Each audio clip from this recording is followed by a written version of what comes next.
Tiesos akibrokštai. Sveiki gyvi visi, kurie gyvai ir sveiki visi, kurie virtualiai. Šiandien jau yra prisikaupę šiek tiek klausimų, tai aš pabandysiu trumpai atsakyti tos keletą klausimų, kurie jau yra mūsų depozite sukaupti. Pirmas klausimas, kurį uždavė. Today I will try to answer some questions that stored up, and the first question is: ar yra protinga gyvybė kitose planetose? Do sensible beings exist on other planets? Galiu atsakyti, be abejonės yra. I can answer that without a doubt that is the case. Pabandysiu argumentuoti šiek tiek tą savo pasakymą. And I will try to argue in this position. Mūsų galaktika, kurioje gyvenam, yra paukščių takas, ar ne? Our galaxy in which we live in is the Milky Way. Joje tokių žvaigždžių kaip Saulė yra maždaug nuo 200 milijardų iki 400 milijardų. And in this galaxy, the amount of suns that are similar to our sun is about 200 to 400 billion. Nuo 200 iki 400 milijardų. Didžiulis skaičius, ar ne? And this is a huge number. Suns that are similar to our amount to 200 or 400 billion. Daugelis tų žvaigždžių turi tokias pat planetų sistemas kaip ir mūsų Saulė. And the majority of the suns that have similar systems of planets to ours. Mokslininkai sako, kad yra maždaug apie 11 milijardų egzoplanetų. And the scientists say that there exists about 11 billion exoplanets. Mūsų galaktikoje. In our galaxy. Egzoplaneta tai yra planeta, kurioje potencialiai tinkamos gyvybei sąlygos, kaip mūsų Žemėje. And an exoplanet is such a planet in which there is potentiality for a life which is similar to our life here on Earth. Įsivaizduokim skaičių. And we can just imagine the amount. 11 milijardų potencialiai tinkamų gyventi planetų mūsų galaktikoje. There are about 11 billion exoplanets that are potentially inhabitable or have the potentiality to bear life. Ne 111. It's not 111. Ne 1011. Not 1011. Net ne 100,011. Not even 100,011. 11 milijardų. 11 billion. Milijardas yra 1000 milijonų. 1 milijardas. A billion is 1,000 million. Tai čia tik mūsų galaktikoje. And that is just in our galaxy. O tokių galaktikų kaip mūsų visatų yra nuo 100 milijardų iki 200 milijardų. And the amount of galaxies similar to ours in there are about from 100 to 200 billion of such objects. Taigi, tikimybiškai galim skaičiuoti egzoplanetų mūsų visatui yra 11 milijardų padauginti 100 milijardų arba 200 milijardų.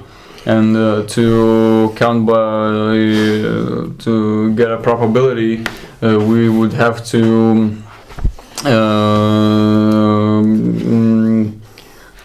the exoplanets that are present in our universe should be then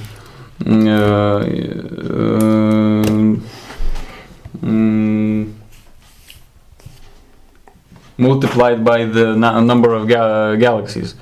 11 milijardų, ne iš 100, ne iš 200, bet iš 100 milijardų arba 200 milijardų. And so it means that the 11 billion exoplanets should be multiplied by another 100 billion. Ar nenaivu būtų galvoti, kad nieko daugiau niekur be mūsų nėra, nors sąlygų gyventi visatoje yra labai daug. And wouldn't it be naive to think that only we here exist, and while there are such a huge amount of great conditions for life in other places in the universe. O dar įjunkim truputį vaizduotę. And we can activate our imagination. Kas pasakys, kad šita mūsų visata, metagalaktika, yra tik vienintelė. And who would say that this universe is the only one, and this meta galaxy is the only one. Kad už jos toliau nėra kitų visatų. That beyond this galaxy there are a lot more other universes and meta galaxies. Kodėl manyti, kad mūsų visata egzistuoja tik tai begaliniai tuštumoje vienutėlė? Why should we think that our universe exists in a huge empty space? Kam ta begalinė tuštuma tada reikalinga? Then why is that huge empty space, infinite and empty space needed? Begalybė tokių visatų kaip mūsų egzistuoja. There exists an infinite amount of such universes. Su milijardais egzoplanetų. With billions upon billions of exoplanets.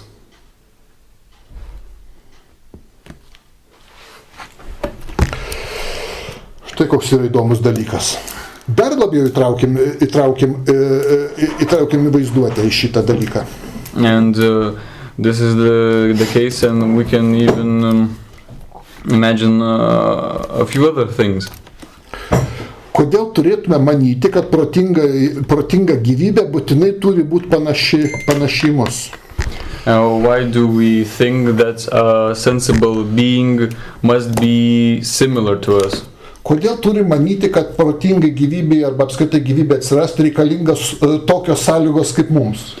Why do we think that for life to for a life to flourish, it needs necessarily the conditions in which we grew up? Kodėl negali būti gyvybės formų, kurios gali vystytis visiškai kitokioj temperatūrai? Why couldn't it be the case that there exists such life forms that can sustain itself in very different heat or cold conditions? Atsirasti ne iš baltymų. To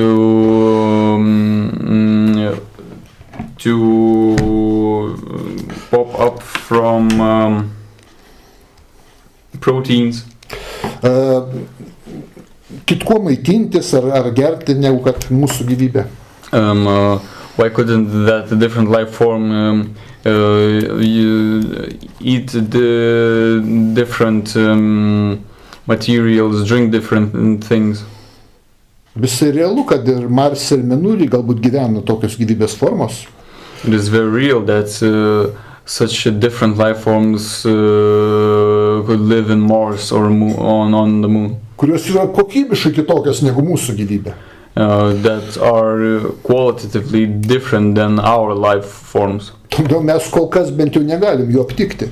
And that is why at least now we can't find them or locate them. Nes jinai neprieinama mūsų pojūčiams. Because that life form is not open to our senses. Taigi aš manau, gyvybės ne tik tai, kad gali būti, ar tikimybė didelė, kad ir be abejo yra. And I think that it is not only the case that it is a high probability that other sensible life forms exist, but there actually exists other sensible life forms. Žinot, kiek visatose protingų civilizacijų? And do you know how many sensible civilizations are in the universes? Aš pasakysiu tikslų skaičių netgi. I will even say defined number. Tikslų matematinį skaičių. An exact mathematical number. Jis vadinasi begalybė. And it is called infinity. Žinot, tokio banguotų brūkšnelių žymimas matematinis simbolis. It is the symbol which is signed by a curved lines sign. Pabandysiu paaiškinti, kodėl aš taip manau.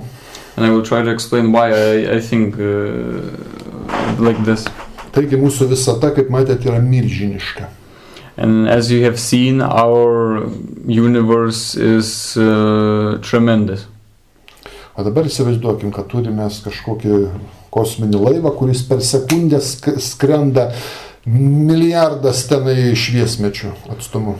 And we can imagine that We have a spaceship that flies in 1 second about 1 billion light years. Išskrendame iš mūsų visatos ribų už jos. And we fly out beyond our universe. Skrendam.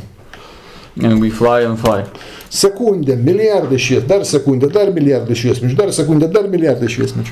And we cover up immense distance that is over billions of light years. Priminsiu, kas yra šviesmetis. And I will remind you what is a light year. Tai atstumas, kurį šviesa įveikia per metus.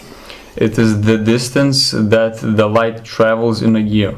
O šviesa skrenda per sekundę 300 000 kilometrų. Per sekundę. And the light travels in a second 300 kilometers. 300,000 kilometers. Tai įsivaizduokim, turim tokį hipotetinį greitą kosminį laivą. Tokius atstumus reikia per sekundę, baisus. And we can imagine that we have such a hypothetical spaceship that could travel such immense distances. Ir skrendam toliau už mūsų visatos ribų. And then we fly beyond our universe. Erdvė kažkokia turi būti teisingai. And then some space should exist. Negali erdvės nebūti. And it couldn't be the case that space does not exist. Skrendam 100 metų, 1000 metų. And we fly 100 years, 1,000 years. Dar 1000 metų. Another 1,000 years. Dar 1000 metų. And another 1,000 years. Dar 1000 metų. And another 1,000 years. Ir dar 1000 metų. And another 1,000. O kas už to, kas už to, kas už to erdvė, tai vis tik turi būti kažkokia. And what's beyond that, and beyond that, and some kind of space must exist. Jūs suvokiat, kad galo nepriskrisit erdvės. Do you understand that you will not find the end of space? Galo nėra, begalybė erdvės. There is no end of space, it is infinite. Štai kokia yra tikrovė. Begalinė erdvė. And this is the reality, the infinite space. Skrendam į kitą pusę mūsų visatos. Vėl tas pats begalybė, kas už to, kas už to, kas už to. And we fly to the other side of the universe, and again we experience the same things. Erdvė begalinė. The space is infinite. Ar mes į viršų iš mūsų visatos, ar mes iš apačią, ar į kairę, ar į dešinę skrysim, visur erdvė begalinė bus. And whichever direction we would choose, up or down, left or right, everywhere the space is infinite. Todėl logiška, kad tokia begalinė erdvė tuščiai negali egzistuoti tuštuma viena.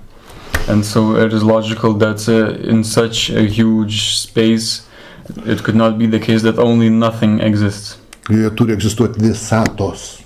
In that infinite space must exist universes. Egzistuoja visatos su tiek žvaigždžių, su tiek planetų, milijardais. Tai akivaizdu, kad ten irgi gyvybių gali atsirasti būtų. And when there exists other universes with similar galaxies, with similar exoplanets, it is obvious that there should be life. Taigi begalinė erdvė pripildyta begaliniais kiekiais, pavadinkim taip, materijos. And so we can say that an infinite space is filled, we could call with infinite matter. Vadinasi, turi būti begalybė gyvybių. And it means that it is the case that there exists an infinite amount of life. Dabar paimkim laiką. Now let's take time. O kas buvo prieš mūsų visatą atsiranda prieš didįjį sprogimą? What happened before our universe appeared, before the Big Bang came into existence? Atsukim laiką atgal iki visatos sprogimą milijardas kart milijardas metų. And we can turn back time before that Big Bang, billions upon billions of years. O kas buvo iki to milijardas dar kart milijardą metų? And then yet again we can ask what was then even more, even farther in time. O kas buvo dar kart milijardą metų? And billions of years farther. Ir taip mes galime eiti, mes laiko pradžios neprieisim, laikas be pradžios, jis begalinis. And we can go farther and farther and we will never reach the end because time is infinite. Tas pats bus po mūsų visatos, sakykime, žlugimo, ar kas bus milijardas kart milijardų metų po. And the same cases with our universe, when our universe will inevitably collapse, what will happen the year after the billions and billions years that will follow. Po to dar milijardas kart milijardų, po to dar kart milijardas milijardų. And even more billions and billions of years. Mes laiko pabaigos nepreisim. We will never find the end of time. Nei pradžios, nei pabaigos. Not nor the beginning nor the end of time. Jūs dabar suprantate, ką Saliamonas patarlių Ekleziasto knygoj sako? And now do you understand what Solomon in the book of Ecclesiastes says? Kad Dievas viską daro taip, kad žmogus nei pradžios, nei pabaigos negalėtų suprasti. That God accomplishes things in such a way that a human could not understand its end or its beginning. Mes kaip akli vabalėliai tik dalinai begalybę galim suvokti. We are like little meek animals that do not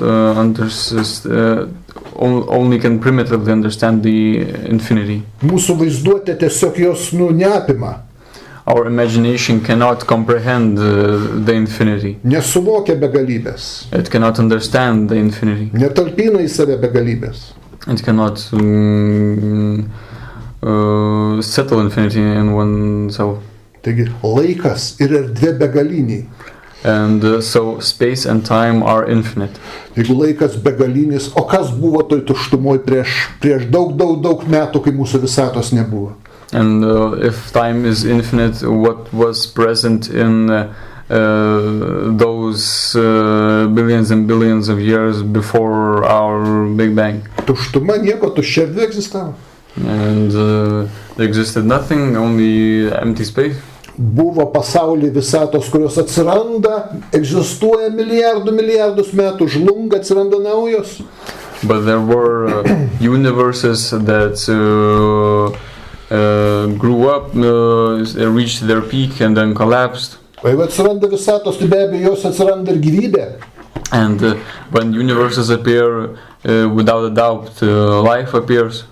O jeigu atsiranda gyvybė, tai ir protinga gyvybė neišvengiamai atsiras. And when life appears, inevitably sensible life appears. Nes ir yra visatos tikslas yra protingos gyvybės formos. And then because the goal of the universe is are sensible beings. O ne grunto ar ledo gabalai skraidantis ir besisukantis. And not just patches of dirt flying around.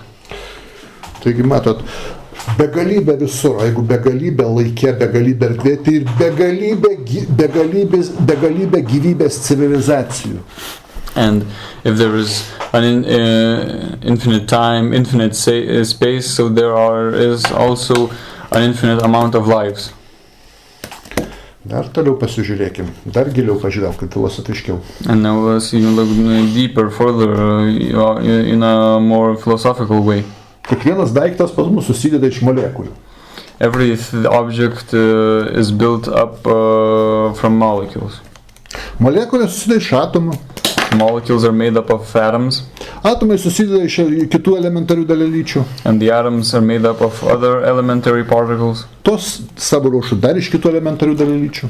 And those elementary particles are made up out of other elementary particles. O tos elementarios dalelytės dar iš kitų elementarių dalelyčių. And those elementary particles are made up of other elementary particles. Ir mokslas neprieina to vadinamo materijos dugno, kur būtų jau pati ta dalelytė, kuri jau iš nieko kito nebesusidėtų. And science does not find the final material element that would be the end and would be the final element of matter. Visada paaiškėja, kai tik tobulėjant mūsų technologijom ir pažinimui, kad ta dalelytė dar iš kitų dalelyčių susideda. And it is the case that when science progresses and finds a way to separate those so-called elementary particles into other elementary particles. Taigi kiekvieną materijos dalelytę galima skaldyti begalybiškai iki begalybės. Gal neprieisim. And so we can divide elementary particles into infinite amounts. We will never reach the end. Ar gali kas nors paneigti, kad kažkokia labai jau smulki elementari dalelytė nėra atskira visata? And can anybody deny that some little elementary particle is a separate universe. Tik tai mūsų atžvilgiu labai maža. But in relation to us, it is very small. Bet nežiūrint to, joje egzistuoja mažos galaktikos, kometos, planetos, žvaigždės. But not looking at that, then there exists comets, stars there. Jose irgi pilna gyvybės, ir tame tarpe protingos gyvybės. And then there is life and sensible life. Tos mažos visatos susideda iš mažų, dar mažesnių elementarių dalelyčių. And those little elementary universes are made up of others, even smaller elementary particles. Kuri savo ruožtu irgi yra atskira visata, kiekviena dalelytė. And at the same time, those elementary particles are also little universes. Su savo galaktikos spiečiais, žvaigždėm ir planetom. With its own galaxies, stars and planets. Su savo protingam ir neprotingam gyvybėm. With its sensible and insensible life. Kurie savo ruožtu susideda dar iš mažesnių dalelyčių elementarių. Which are in turn made up of even more smaller elementary particles. O tos elementarios dalelytės, kiekviena iš jų yra dar atskira visata. And then those elementary particles yet again are another different universe. Su savo didžiuliais kiekiais gyvybės. With its immense amount of lives. Ir kurios susideda iš dar mažesnių dalelyčių, o tos dalelytės irgi atskiros visatos yra su savo gyvybė. Which are made up of even more smaller elementary particles, which are in turn yet again universes. Beje, Vladimiras Iličius Leninas yra įdomiai pasakęs. And Vladimir Lenin said something very interesting. Materija бесконечна не только вширь, но и вглубь. Materija yra begalinė ne tik tai į plotį erdvėj, bet ir į gylį. Matter is not infinite in its horizon, but it's infinite in its depth. Dalinant materijos dalelytę mes niekad neprieisim dugną, kad jau tai būtų paskutinė nebedaloma. Ji toliau iš kažko susideda, tas kažkas iš dar kažko susideda, tai be galo. And we will never reach the end of when we separate those elementary particles. We will never reach the end of them. We will be able to divide matter infinitely. Tai matot, kokie begaliniai kiekiai gyvybės, tame tarpe protingos turi būti. Be galo. And you understand how much life there is in this existence and what immense amounts of it are. O dabar važiuojame į priešingą pusę. But now let's go to the other side. Savo ruožtų mūsų visata. And our universe in its turn. Savo ruožtų yra kažkokia maža dalelytė. Our universe is a very small part. Kuris sudaro kažkokią elementarią dalelę kitoj dideliai visatoj. A very small particle that is an element in a greater structure. O ta kita didžiulė visata yra savo ruožtu irgi tik dalelytė, dar didesnės visatos.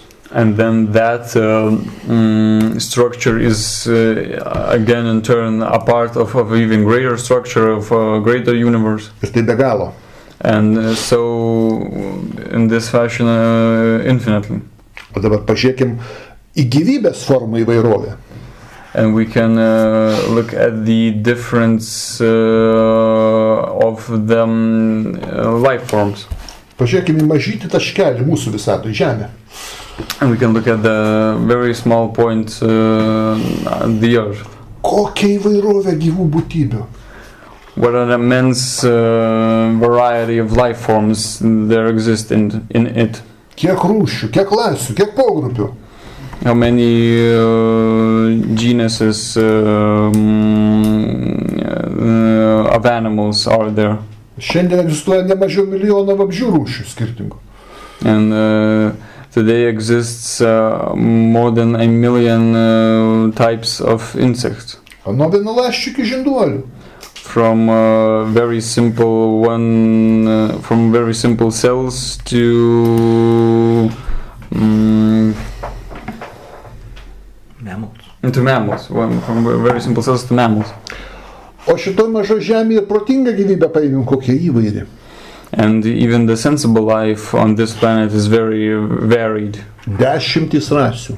Over tens of races. Antropologijai žinomų. Žmonija. That is known to anthropology. Juodi, balti, geltoni, raudoni, rudi. White, black, brown, yellow, orange. Tai jūs pagalvokit, jeigu tokia maža žemė, tokia gyvybės ir protingos gyvybės įvairovė yra, tai kokia įvairovė turi būti visatoj visoj? And we can understand that in such a small space, the earth, there exists such a huge variety of life, and we can then in turn imagine what's a huge variety of life must be present in the whole of the universe. O kai kalbėjom, kad visatoj yra begalybė, and when we have said that the amount of universes is infinite, vadinasi, ir gyvybės formų begalybė turi būti. And it means that the amount of life forms, different life forms, must be infinite. Ir net protingos gyvybės formų begalybė. And even an infinite amount of sensible beings. Taigi visa būtis knibžda protingomis gyvybėmis. And so the whole of existence teems with sensible life. Įvairaus dydžio, įvairaus pavydalo, įvairių formų. Varied sizes, varied forms. Vienos mūsų pojūčiams prieinamos. One life forms are open to our senses. Kitos mūsų pojūčiams neprieinamos, nefiksuojamos pojūčiais. The other life forms are not open to our senses. We cannot find them using our senses. Dar daugiau pasakysiu, kuo mes skiriamės nuo krikščionių ir nuo žydų ortodoksų. And I will say even more which differ us from the Christians and Orthodox Jews. Todėl, kad mes sakom, kad šitą išmintį Bibliją we say that this wisdom, the Bible, gavome iš labai aukštos civilizacijos ir gyvybės formos, kuri kažkada lankėsi mūsų žemėje. We say that the Bible, the wisdom, we received it from a higher life form that visited our earth. Tas, kas apsiriškė Izraeliui ir pranašams Biblijoje, and that which appeared to Israel and to the prophets nėra Dievas. Is not God. Jis tik tai kalbėjo apie Dievą, aiškino. That life form only talked about God. Ir žydai ir patriarchai nesuprato šitos paslapties. And the Jews and the patriarchs did not understand this secret. Juk Dievas tai turi būti neregima dvasia, ar ne? God must be some invisible spirit. O čia pasižiūrėkite, būtybės, kurios turi kūną. But here we have life forms that have bodies. Pažiūrėkime, pradžios knygos 18 skyrius. Let's see Genesis 18. Skaitome pirmos eilutės. Viešpats pasirodė Abraomui prie Mamrės ąžuolų, kai sėdėjo palapinės prieangy pačioje dienos kaitroje, pakėlęs akis pamatė 3 vyrus stovinčius prieš jį. Jis išbėgo iš palapinės ir nusilenkęs iki žemės tarė: mano viešpatie, radau balonę tavo akyse, prašau, neaplenk savo tarno, leisk atnešti tiek vandens, nusiplauti kojomis, pailsėti po medžiu, kol atnešiu duonos kąsnį jums pasistiprinti, po to galėsite toliau keliauti, nes tam juk atėjot pas savo tarną. Jie tarė: daryk tai, kaip sakai. Abraomas nuskubėjo į palapinę pas Sarą ir tarė: skubiai maišyk 3 saikus geriausių miltų ir iškep papločių. Abraomas nubėgo pas gyvulius ir paėmė rinktinį veršiuką, padavė tarnui ir tas skubėjo jį paruošti. Jis ėmė sviesto, pieno ir veršiuką, kurį buvo paruošęs, ir patikė jiems, o jis pats jiems valgant stovėjo prie jų po medžiu. From the first line, the Lord appeared to Abraham near the great trees of Mamre while he was sitting at the entrance to his tent in the heat of the day. Abraham looked up and saw 3 men standing nearby. When he saw them, he hurried from the entrance of his tent to meet them and bowed low to the ground. He said, if I have found favor in your eyes, my Lord, do not pass your servant by. Let a little water be brought, and then you may all wash your feet and rest under this tree. Let me get you something to eat so you can be refreshed and then go on your way, now that you have come to your servant. Very well, they answered, do as you say. So Abraham hurried into the tent to Sarah. Quick, he said, get 3 seahs of fine flour and knead it and bake some bread. Then he ran to the herd and selected a choice tender calf and gave it to a servant who hurried to prepare it. He brought then some curds and milk and the calf that had been prepared and set these before them. While they ate, he stood near them under a tree. Įsivaizduokim, nieko savo Dievas būtų. And we can understand that if in this case it was God, Eina su kojomis. and God walks with legs, Pavargsta. Reikia pasėdėti šešėlį po medžiu, Abromas sako. and gets tired and needs to sit in the shadow of a tree. Kojas nusiplaut reikia, vandens atnešė Dievui. Then Abraham brought to God some water so he could wash his feet. Dievas kojas įsipaleido. God dirtied his feet. Dieve, Dieve. Toliau sviesto, mėsos veršiuką patekė jiems ir tie valgė. And then Abraham brought food to them and then they ate. Dievas sviestą mėgsta ir veršieną. And God loves butter and calf. Jums neima juokas iš tokio Dievo paveikslo. Does such an image of God not raise a smile for you? Akivaizdu, kad tai atvykusi nežemiška būtybė turinti kūną, labai panaši žmogaus, kuri maitinasi, reaguoja į temperatūrą. It is very evident that it is a being that had come from another planet and which needs to satisfy earthly needs. Visos religijos suvokia, kad Dievas turi būti tobulas. On all religions understand that God must be perfect. Tuo tarpu Biblija prašo tą Dievą, kuris apsirišia kaip nelabai tobulą. But the Bible writes about the God that is not too perfect. Kuris nelabai ateitį suvokia. A God which does not fully understand the future. Paskaitykim pradžią 6 skyrius 5-6 eilutės. Genesis 6:5-6. Viešpats matydamas, kad žmonių nedorybė žemėje buvo didelis, jų širdies siekiai buvo vien tik pikti, gailėjosi, kad į žemėje sutvėrė žmogų ir silojosi savo širdį. The Lord saw how great man's wickedness on the earth had become, and that every inclination of the thoughts of his heart was only evil all the time. The Lord was grieved that he had made man on the earth, and his heart was filled with pain. Ar begalinė absoliuti būtybė galėtų gailėtis į to, ką jį padarė? Could an infinite and absolute being regret what it had done? Sako, o kad jį bala apsirikau, nu. Would God say, would God punish himself for doing such meek mistakes? Bet visiškai realu, jeigu atvyko kažkokia aukštesnė civilizacija.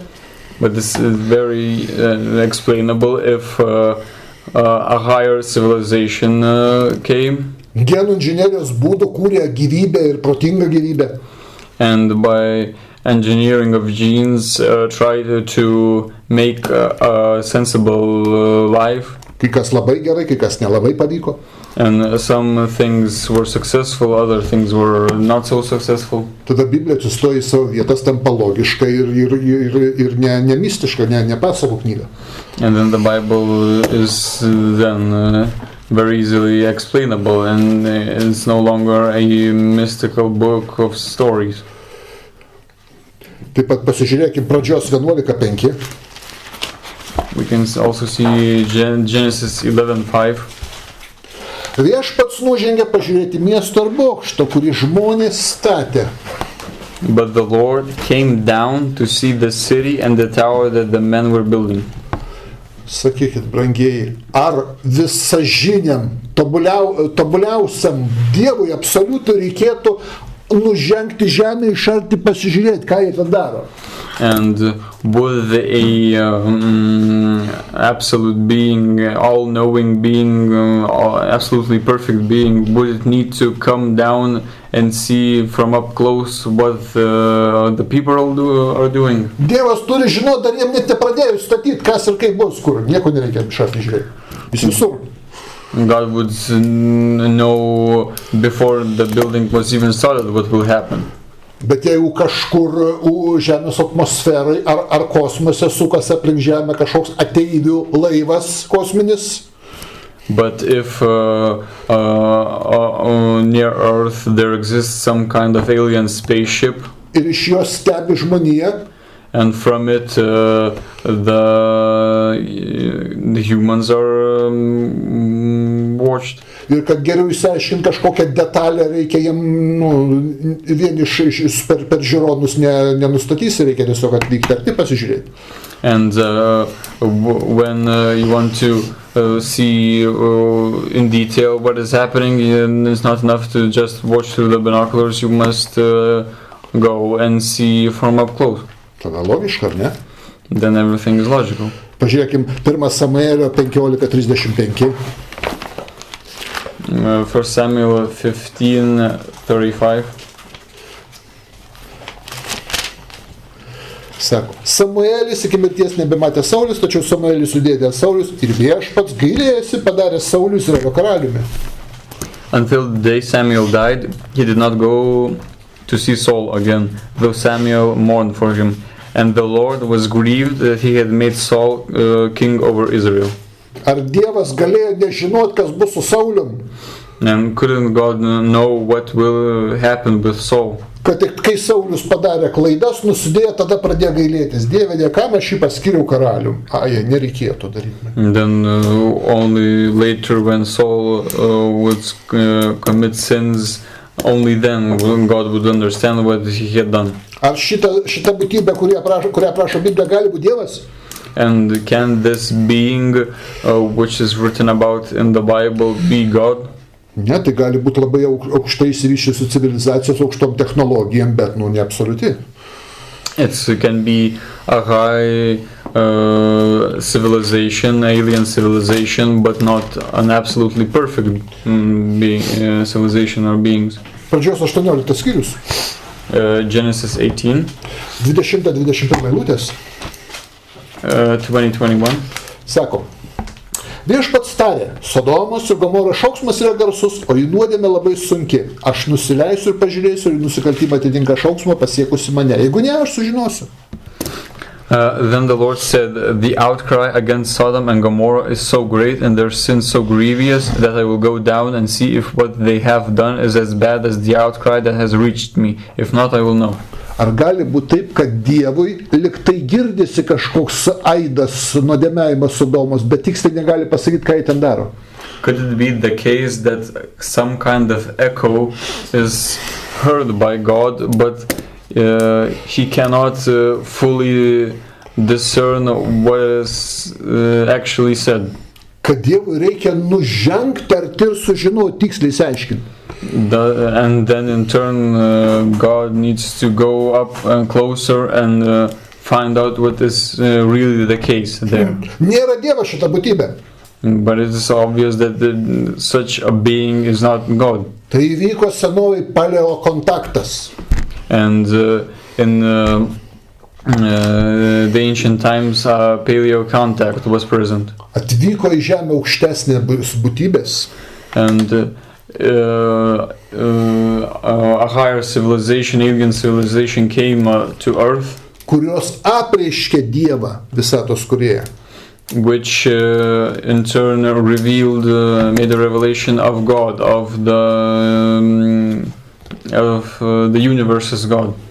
Bet žydai to nesuprato, jie tiesiog tos būtybės kalba pa Dievą, jie jas tos būtybės Dievu ir pradėjo laikyti. And but the Jews did not understand this, and so in turn they started holding the beings that brought the message as God. Šiandien mes tą labai lengvai galim pasakyti, analizuodami Bibliją.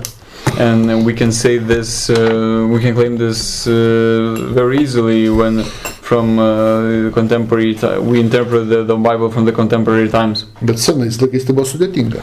But in the ancient times it was difficult. Visos religijos sako, Dievas yra absoliuti galia, jis labai galingas.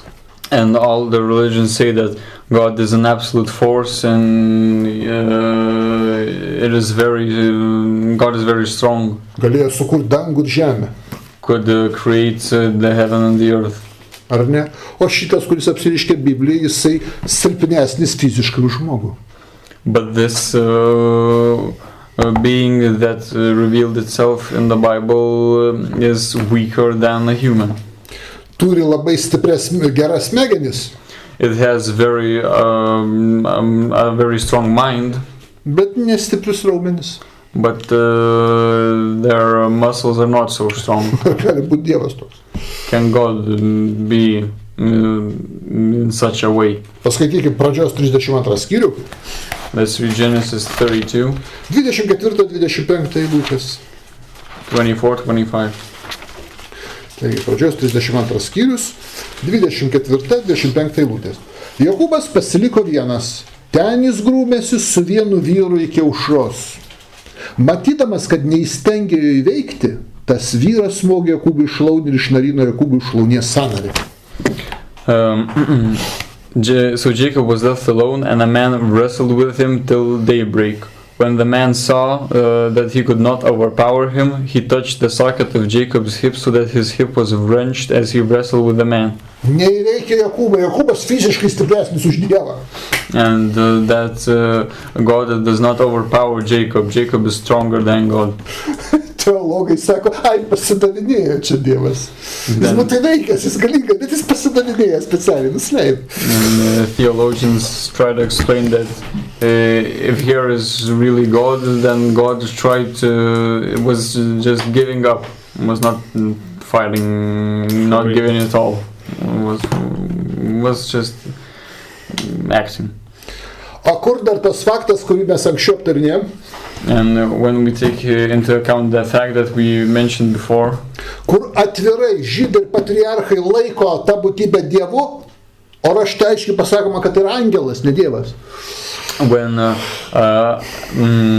the Jews and the patriarchs hold a being as a god, but the same scriptures say that it is not a god.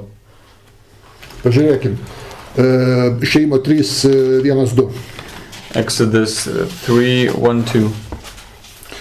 Mozė ganė savo uošvio midjaniečių kunigo Jetro avis, kartą jis buvo nusivaręs avis už dykumos prie Dievo kalno Horebo. Jam pasirodė viešpatės angelas ugnies liepsnoje kylančiai iš krūmo vidurio. Jis matė krūmą degantį, tačiau nesudegantį. Now Moses was tending the flock of Jethro, his father-in-law, the priest of Midian, and he led the flock to the far side of the desert and came to Horeb, the mountain of God. There the angel of the Lord appeared to him in flames of fire from within a bush. Moses saw that though the bush was on fire, it did not burn up. Mozė labai aiškiai užrašo, angelas pasirodė. And Moses very clearly says that there the angel of the Lord appeared. Skaitom 3-4 eilutės. Now let's read the 3rd and the 4th lines. Mozė pasakė, eisiu pažiūrėsiu išdidingą reginį, kodėl nesudega tas krūmas. Viešpats pamatęs ir tai pašaukė iš krūmo Mozė atsistyrė čia. So Moses thought, I will go over and see this strange sight, why the bush does not burn up. When the Lord saw that he had gone over to look, God called to him from within the bush, Moses, Moses. And Moses said, Here I am. Degančiam krūme angelas. And in the burning bush there is an angel of the Lord. Kuris yra viešpats šaukiantis Mozę iš krūmės. Which is a God which calls to Moses from the bush. Ir ką sako tas angelas, 6 eilutė? And what does that angel say, the 6th line? Aš esu tavo tėvo Dievas, Abraomo, Izaoko, Jokūbo Dievas. Then he said, I am the God of your father, the God of Abraham, the God of Isaac, and the God of Jacob. Angelas ir Dievas. And so the angel and then God. Štai įdomus dalykas. An interesting thing. Tai kasgi tai yra? What is it really? Kas tas viešpatės angelas? What is that angel of God? Kas ta viešpatės šlovė, kuri pripildydavo šventyklą? What is that God's grace which filled the temple? Paskaitykime Išėjimo 40 skyrių.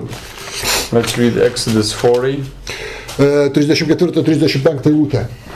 34-35.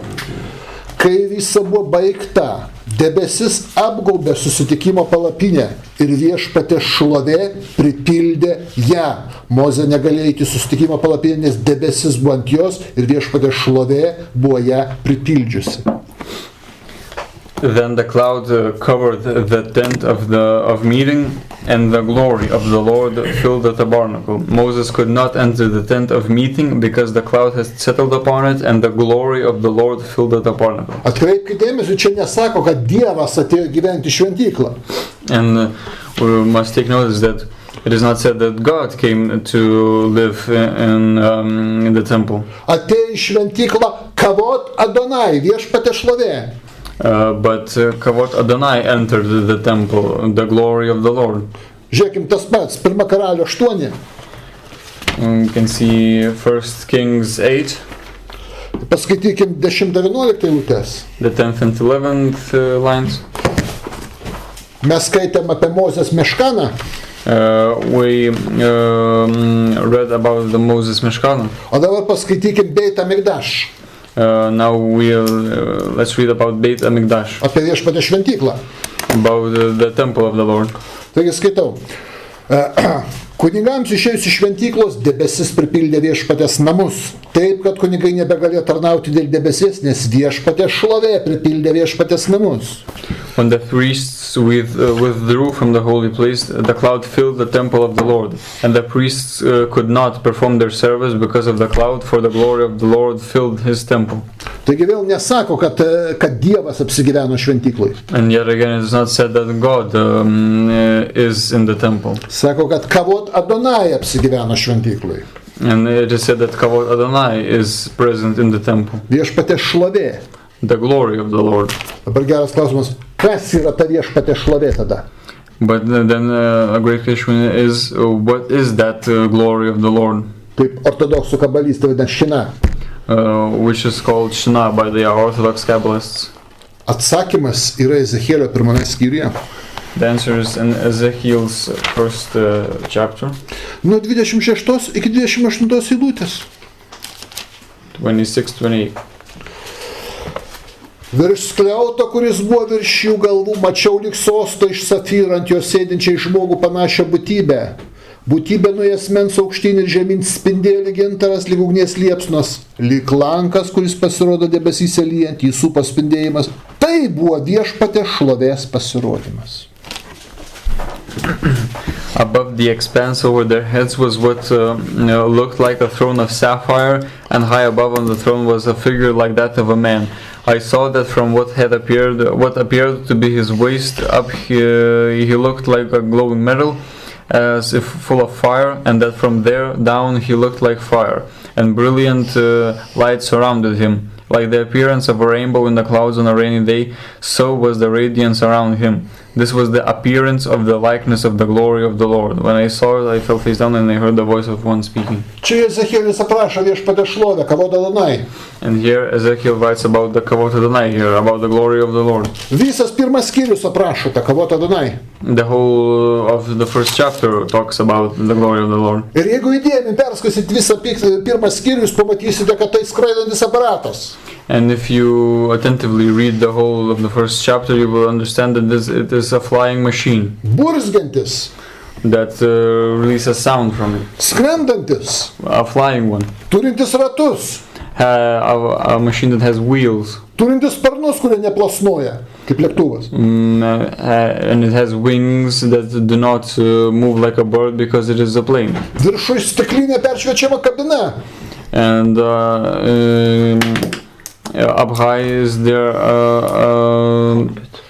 a cockpit, a glass cockpit. Joje sėdi žmogų panaši būtybė. And in there sits a being similar to a human. Visas tas aparatas pilnas šviesų ir lempučių mirksinčių. And the whole of the machine is filled with turning on and turning off lights that flicker. Būtent aukštesnė civilizacija, ateiviai. And it is here the higher civilization, the aliens. Kurio žydai palaikė pačiu Dievu. Which were held by the Jews as God. Taip. Ir tiek Meškane, tiek Saliamono šventykloje. And so in Meshkan and in the Solomon's temple, Kai jie buvo jau užbaigti padaryti viskas ten. when they were finished and everything was completed in them, Tuo metu žmonės negalėjo įeiti, and in that time people could not enter it, nes pirmiausia turėjo tos būtybės įeiti į vidų šventyklos. because those beings had to come in first. Buvo pilna dūmų, sako, debesis tarp tirštų dūmų buvo. And they say that there were a lot of clouds, dark clouds all over. Ar Dievas ir ar angelai dūmytų? Would God or the angels make up, would rise up such amount of dust, such amount of clouds? Variklis, ar ne? It is more likely an engine. Ir jie kažką šventoj įrengė, o žmonės nedalyvavo tuo metu niekas. And they did something in the holy of the holies when nobody saw. Kad ateis į šventų šventąją kunigas vieną kartą per metus. And that and this said that a Levite will come into the Holy of Holies once per year. Ir gali girdėti Dievo valią. And can hear the will of God. Kalbėti su Dievu ar su tom būtybėm. To talk with God or with those beings. Kažkas panašaus į telefoną ar audio kažkokią ryšio priemonę. It is something similar to a telephone or an audio device. Taip žydų tauta galėjo kontaktuoti su ta aukštesnė civilizacija, kai jos jau bus išskridusios, palikusios žemę. And so in such a way the Jewish nation could contact with those higher civilizations when those higher civilizations would leave the earth. Ir gautų informaciją. And in such a way receive information. Dabar dėmesio. Now attention. Čia šituose dalykuose, apie kuriuos pakalbėjom, yra didžioji žydų ir krikščionių problema. And in these things which we have just discussed is the huge problem of the Christians and of the Orthodox Jews. Nesuprato šito dalyko. They did not understand this thing. Tas atvykusias būtybės, ta aukštesnė civilizacija, jie laikė pačiu Dievu. Those Ir tebelaiko. Those higher beings, that came from higher civilizations, were held and are still held by them as God. O jie yra tik pasiuntiniai, kurie kalbėjo, apriškė Dievą. But they are only messengers that revealed God. Todėl žydų tauta nepažino šitos paslapties, vadinasi, nepažino Dievo. And the Jewish nation did not understand this secret and therefore did not understand God. Turi labai neaiškę tokią doktriną, kuri nepadeda išskirti, kur viešpatės angelas, o kur pats Dievas. They have a gloomy doctrine which does not help to differentiate where God speaks, where the angel of God is only there. Jie tokią pasaką seka žmonėms žydų ortodoksai. And the Jewish Orthodoxy tells a story to other people. Ne, čia viskas gerai, kad patriarchai ir pranašai tą angelą laikė Dievu. That it is okay that the patriarchs held the angel of God as God. Sakogi senovėje juk pasiuntinį gerbti reikėdavo tą patį ritualą atlikti kaip ir pačiam karaliui.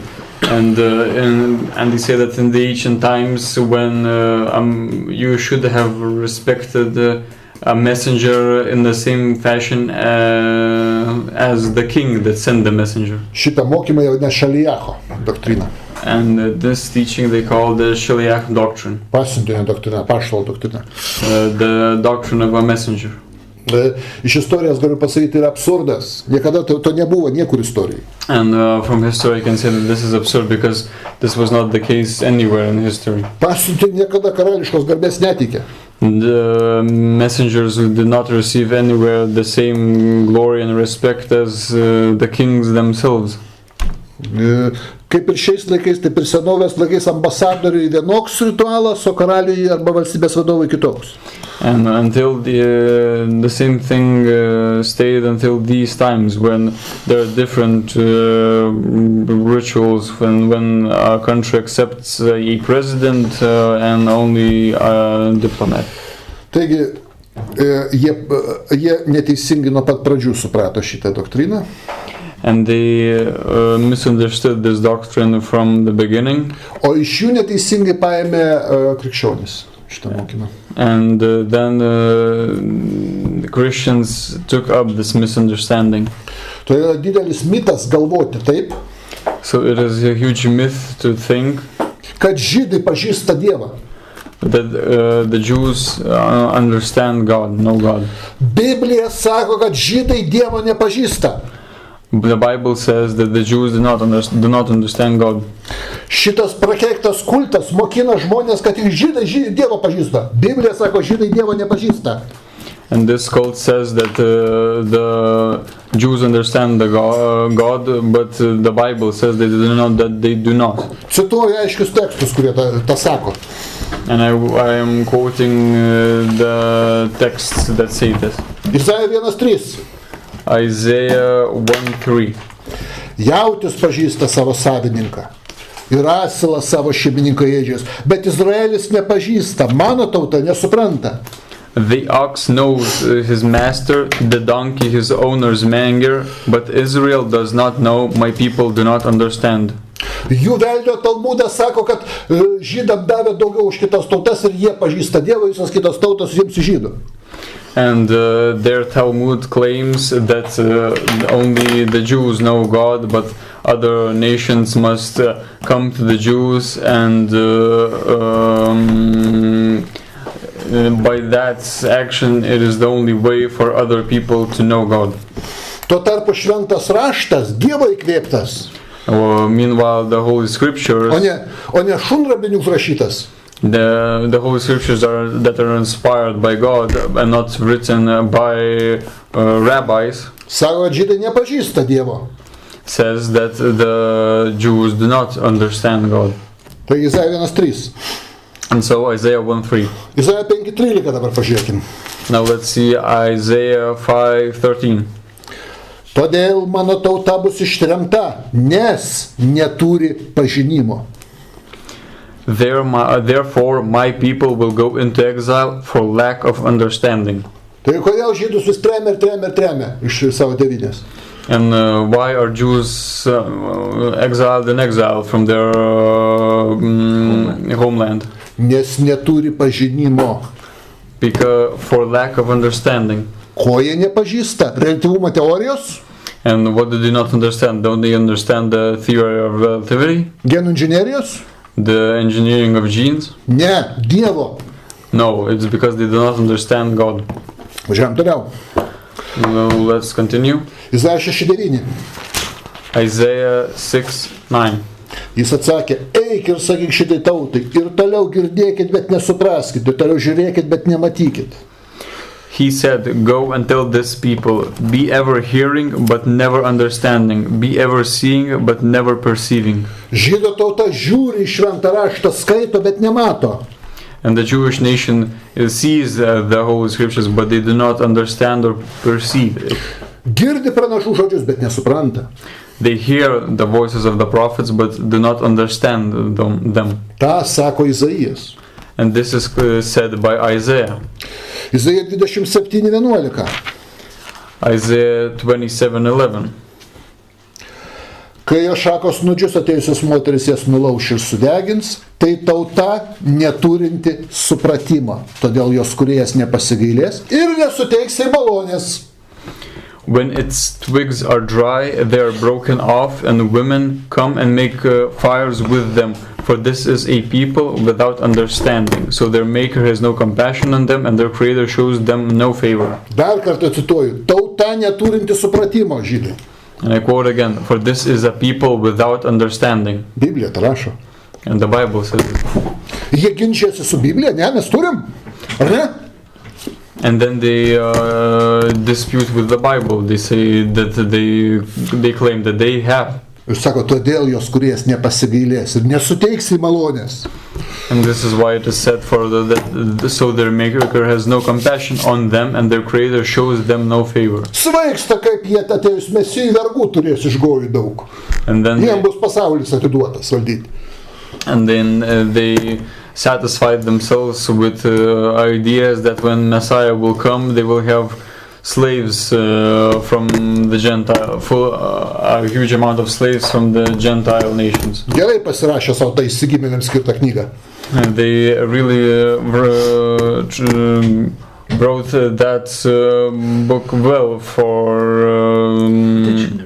degenerates. O Biblija sako, tauta šitą neturi supratimo ir kūrėjas jos nepasigailės. But the Bible says, for this is a people without understanding, so their maker has no compassion on them. Ar aiškiau kaip nors dar galima pasakyti? Could it be said even in a more clear way? Klausimų yra? Are there any more questions? Klausimų nėra. There are no questions. Pažiūrėjom toliau. Jeremija 4:22. Let's see, Jeremiah 4:22. Mano tauta kvaila, ji manęs nepažįsta. Jie neprotingi vaikai, neturinti supratimo. Jie išmintingi daryti piktą, bet daryti gerą jie nesugeba. My people are fools, they do not know me. They are senseless children, they have no understanding. They are skilled in doing evil, they know not how to do good. Ei, mėly judėjai. And fellow Judeans. Kvaila bardzdelė ir peisai neduoda teisumo. The various stupid beard, various outside appearances do not give more righteousness. Dievas per pranašą sako, kad tai kvaila tauta nepažįstanti Dievo. And God says that it is a foolish nation that does not understand God. Ką čia dar galima diskutuoti? What could one discuss more here? Sako, jie neprotingi vaikai ir neturi supratimo. It is said that they are senseless children, they have no understanding. Tokios problemos, ko dar reikia? And what's the problem? Kaip dar kitaip pasakyti be galima? How could it be said differently? Perskaitykit ir nusišaukit. Read it and shoot yourself. Nemėlių judėjai. I'm from the Judeans. Jeremija 5. Jeremiah 5. Nuo 20 iki 22. From the 20th to the 22nd. Skelbkit Jokūbo namams ir praneškit Judui. Announce this to the house of Jacob and proclaim it in Judah. Čia nurodymas skelbti Jokūbo namams. And this is a commandment saying, announce this to the house of Jacob and proclaim it in Judah. Taigi aš vykdau šitą Dievo įsakymą dabar ir skelbiu. Jokūbo namai, girdit? And now I am accomplishing this commandment of God and announcing this to the house of Jacob. 21-22 eilutės toliau. 21-22. Klausykitės kvaili ir neprotingi žmonės, kurie turi akis, bet nematot, kurie turi ausis, bet negirdit. Hear this, you foolish and senseless people, who have eyes but do not see, who have ears but do not hear. Na, šitas kreipinys jau labai daug ką atsako, visus klausimus, ar ne? And such a approach answers a lot of questions. Argi nebijot manęs, sako viešpats, argi nesudėvėsite prieš mane, aš sulaukiu jūros smėlio ribą, kaip amžiną užtvarą, kurios neperžiūrės, nors ir bangos daužytoje neprilauš jos, bet šita tauta yra užsispyrus ir kietos širdies, ji pasitraukė ir nuėjo. Should you not fear me, declares the Lord, should you not tremble in my presence? I made the sand a boundary for the sea, an everlasting barrier it cannot cross. The waves may roll, but they cannot prevail, they may roar, but they cannot cross it. But these people have stubborn and rebellious hearts, they have turned aside and gone away. Mėly ortodoksai, Fellow Orthodoxes, jūs sako, jūs nuėjot nuo Dievo, pasitraukėt nuo jo. and you say that you have went away from God, you moved away from God. Sakysit, ne, mes nenuėjom. And then you will say that you did not go away, you did not went away from God. Jeremija sako, nuėjo, pasitraukėt. But Jeremiah says that you went away, you turned aside and gone away from God. Todėl jūsų žodis prieš žodžio šventam rašte rašytas nieko nereiškia. And so your word that is against the word that is present in the Holy Scripture means nothing. Pasakyta, pasitraukėt nuo Dievo, Dievas nuėjo ir tylėti. And it means that when you turned aside and gone away, you must be silent. Jeremija 8:7 dar pažiūrėkim. Let's see Jeremiah 8:7. Net gandras, balandis, kregždė ir strazdas žino savo sugrįžimo laiką, bet mano tauta nežino viešpaties nuostatų. Even the stork in the sky knows her appointed seasons, and the dove, the swift and the thrush observe the time of their migration, but my people do not know the requirements of the Lord. Dievas Biblijai sako, kad žydų tauta nežino viešpaties nuostatų. And God says in the Bible that my people do not know the requirements of the Lord. Tai kokius čia savo tada įstatymus išsidirbinėjat? And what kind of commandments, rules then are you making up? Ko jūs laikotės? What are you observing? Sako, nežinot nuostatų. When it is said that you do not know the requirements of the Lord. Sėskit, nulipkit nuo pjedestalo, paaiškinsim. And you can humble yourselves and we can explain it to you. Nes jeigu ir toliau būsit ant išrinktumo pjedestalo, tai vėl holokausto susilauksit. Because if you will continue staying on such an arrogant position, another Holocaust is imminent. Jau toks susispyrimas ir kitas prandiškumas, kad pastovi kiekvieną šimtmetį gauna ir vis tiek nesupranta, vis tiek mes teisiausi. And it is such a harsh form of stubbornness that every 100 years they get punished, but they still do not understand. Ozėja 4:6, pažiūrėkim. Let's see Hosea 4:6. Sako taip. Mano tauta žūsta dėl pažinimo stokos. My people are destroyed from lack of knowledge. Mano tauta, kalba apie žydus, žūsta dėl pažinimo stokos. My people are destroyed from lack of knowledge. Kokių jums dar klausimų reikia, mėly žydai ortodoksai? What other questions need to be answered for you fellow Orthodoxes? Už ką jūs išvaikė patautas ir atėmė šventyklą bei kunigus? And why were you exiled and the temples were taken away from you? Už ką jūs išspyrė iš Ispanijos? Why were you exiled from Spain? Už ką jūs Hitleris persekiojo? Why were you prosecuted by Hitler? Va, skaitykit 4:6 Ozėja, dėl pažinimo stokos. And you can read Hosea 4:6. My people are destroyed from lack of knowledge. Nuo savęs papildysiu, ne tik dėl pažinimo stokos, todėl kad nieko neišmanydami dar save laikot, kad jūs kažką išmanot. And I can add that you not only that you do not have knowledge, but without having knowledge you raise yourselves with arrogance above all and say that you do have knowledge and by this discriminates other people. Taip, kad skrybeliuoti ir kepurėti ortodoksai klausytų, kas sakoma. And all the orthodoxies who watch only their outside appearance should listen. Nes Dievas pakels jėgas, kurios ne taip kaip aš aiškins. Because God will raise such powers that will not explain in such a way that I am doing it right now. Hitleris, Geringas, Hesas aiškino kitaip. And Hitler, Goering or Hess explained these things in a different way. Neklausdami ar suprato kažką. Without asking, do you understand for what? Taip, kad kol turit atokvėpę minutėlę, kol nėra persekiojimo, darykit išvadas. And while you have a moment of peace and of silence, make use of this circumstance and make the necessary conclusions. Taigi išvengsit pagaliau savo likimo. And in this way you will finally evade this unfortunate fate. Koks turi būti bjaurus kultas susispyręs, kad neklausytų? What stubborn cult must it be that would not listen? Su Jehovos liudytojais mažiau vargo. it's less a stress with Jehovah's Witnesses. Oi, mes žinom, mums viskas apreikšta, mūsų tautai davė. And the naive claims that everything for us is revealed, we know everything. Oi, mums Torą davė. And the claim that, oh, they gave us Torah. Ar ne, tada skaitykim dabar, ką Tora rašo.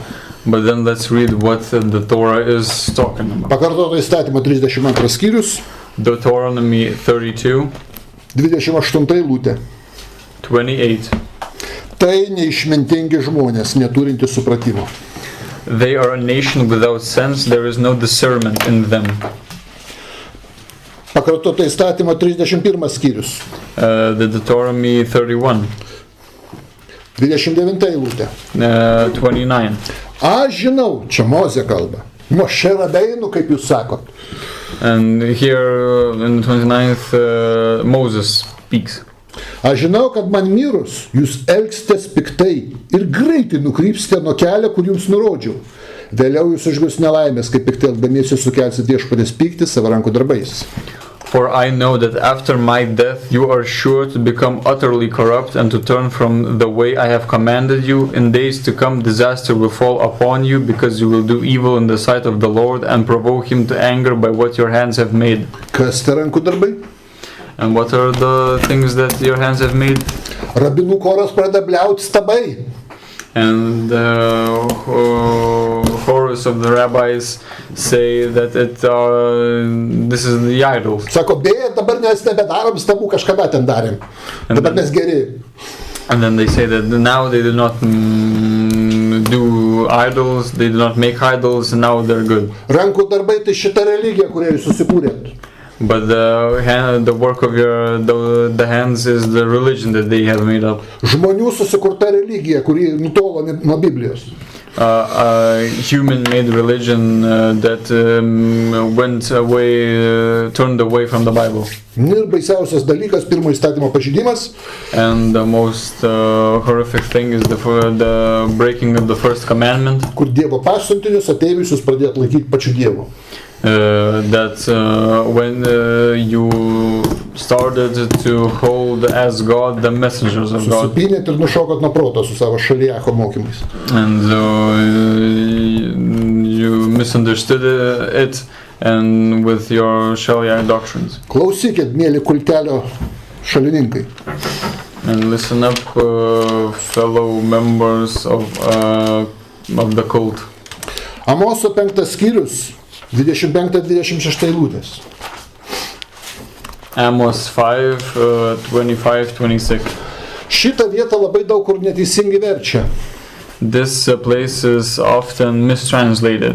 Ir sunku ją suprast. And it is difficult to understand it. Be septuagintos. Without the Septuagint. Už tai ir nemėgsta septuagintos. That is why they do not like the Septuagint. No. Aš irgi būčiau kietas sprandis ir nemėgčiau ir jos tada. I would also be stubborn and not like her. Taigi paskaitykim, ką rašo. Čia labai gerai išversta mūsų burbulė vertime. 25-26 eilutės. Izraelio namai, ar jūs aukojat atnašas ir aukas dykumoje per 40 metų? Did you bring me sacrifices and offerings 40 years in the desert, O house of Israel? Čia dėmesio dabar. Now attention here. Klausė Dievas per Amosą. Ar man jūs aukojat aukas 40 metų dykumoje?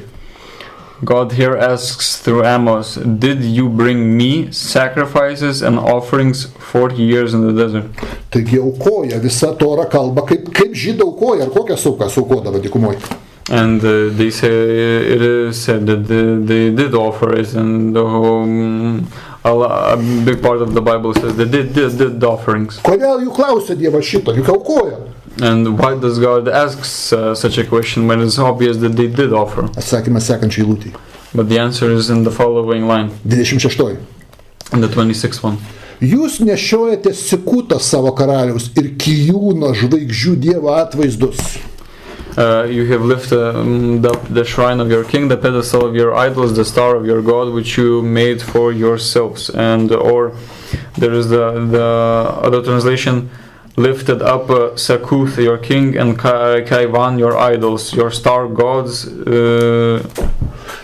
Čia reikia paaiškinti šiek tiek anglišką vertimą.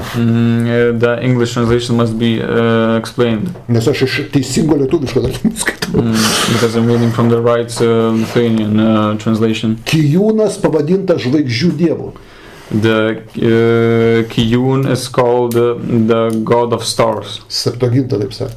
The Septuagint says that. Kijūnas žvaigždžių dievo atvaizdus nešiojatės. And it is said that you are carrying the star god's Kijun idols. Kalba, kad žvaigždžių dievo iš žvaigždžių, iš kitų pasaulio atvykusius ateivius jūs sudievinot. Ir laiko dievu, manim. And it is said that you are holding those star gods as your gods. Pasiuntinių siuntėjų palaikėt. You are holding messengers as gods, as God. Štai kokia problema yra. And this is the problem. Beje, visais laikais senovių visos tautos ir visos religijos kalbėdavo vieną dalyką. And all the ancient religions in the ancient times talked about one thing. Dievas arba dievai nusileido iš žvaigždžių iš dangaus į žemę. God or gods came down from the stars to the earth. Tai išlikusi legenda. It is a surviving legend. Apie tai, kad kažkada tai senovės ateivių civilizacija aplankė žemę ir atnešė supratimą apie Dievą.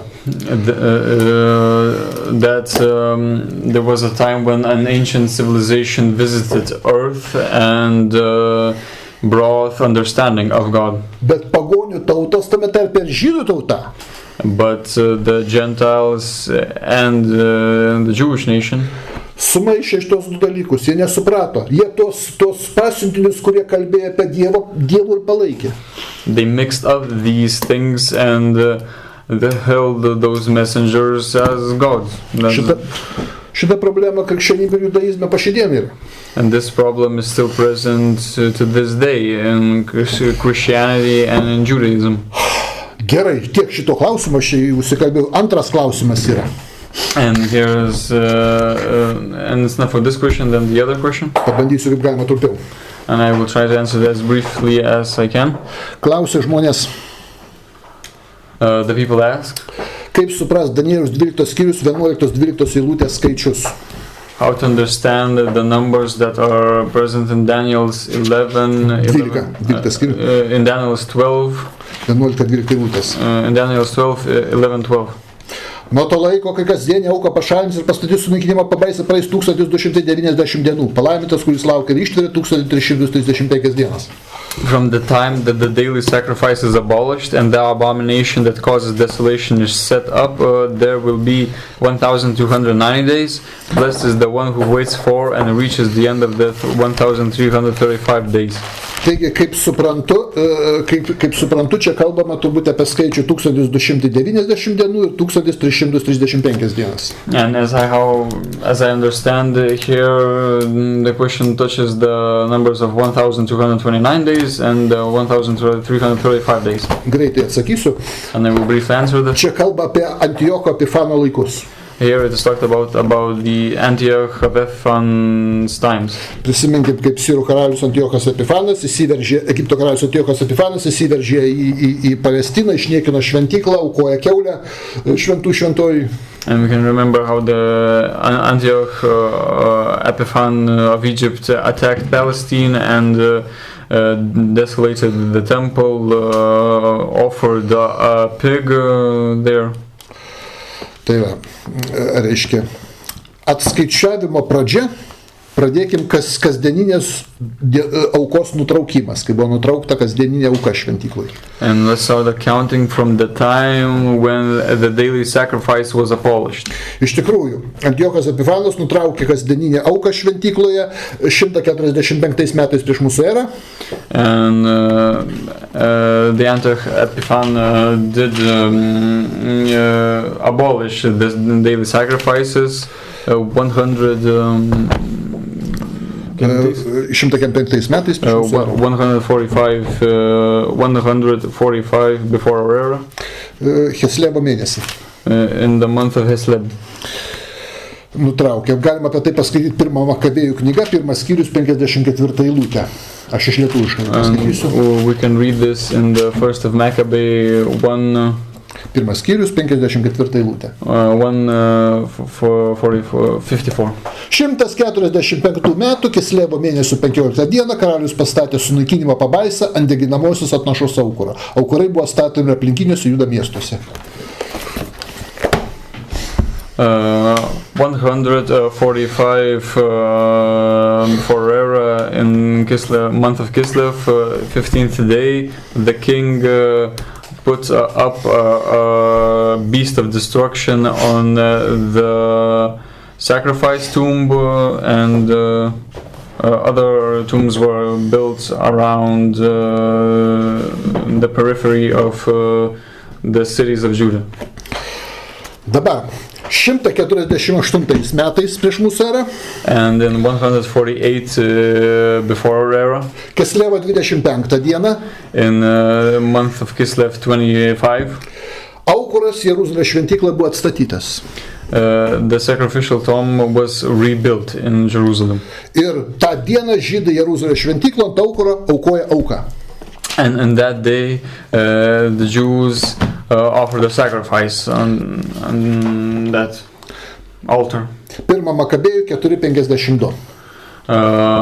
First Maccabee 4:52. 148 metų 9 mėnesio, tai yra Kislevo 25 dieną, jie atsikėlė anksti rytą ir atnašavo auką pagal įstatymą. 148 of the 9th month, that is the month of Kislev. On the 25th day, they woke up early and sacrificed an offering according to the law on the new sacrificial altar which they have built. Bet čia yra vienas bet dėl laiko tarpo. But there is only one thing about the distance of time here. Antiochas Epiphanas išniekina šventyklą. The Antioch of Epiphan desolates the temple. 145 metais Kislevo 15. 145 before era in the month of Kislev 15th day. O aukuras atstatomas 148 metais prieš mūsų erą Kislevo 25. But the sacrificial altar is rebuilt 148th in the Kislev month. Taigi periodas yra apie 3 metus ir 10 dienų. So the period is about 3 years and 10 days. 1105 arba 1102 dienos. 1005 or 1002 days. O angelas nurodo 1290 dienų. But the angel says 1290 days to Daniel. Trūksta dar 185-188 dienų. So there is still a need for 185 or 188 days.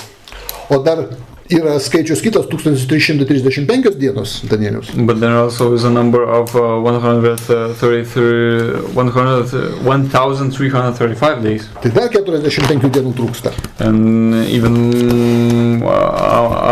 another 45 days are needed. Kaip paaiškinti šitą nesutapimą?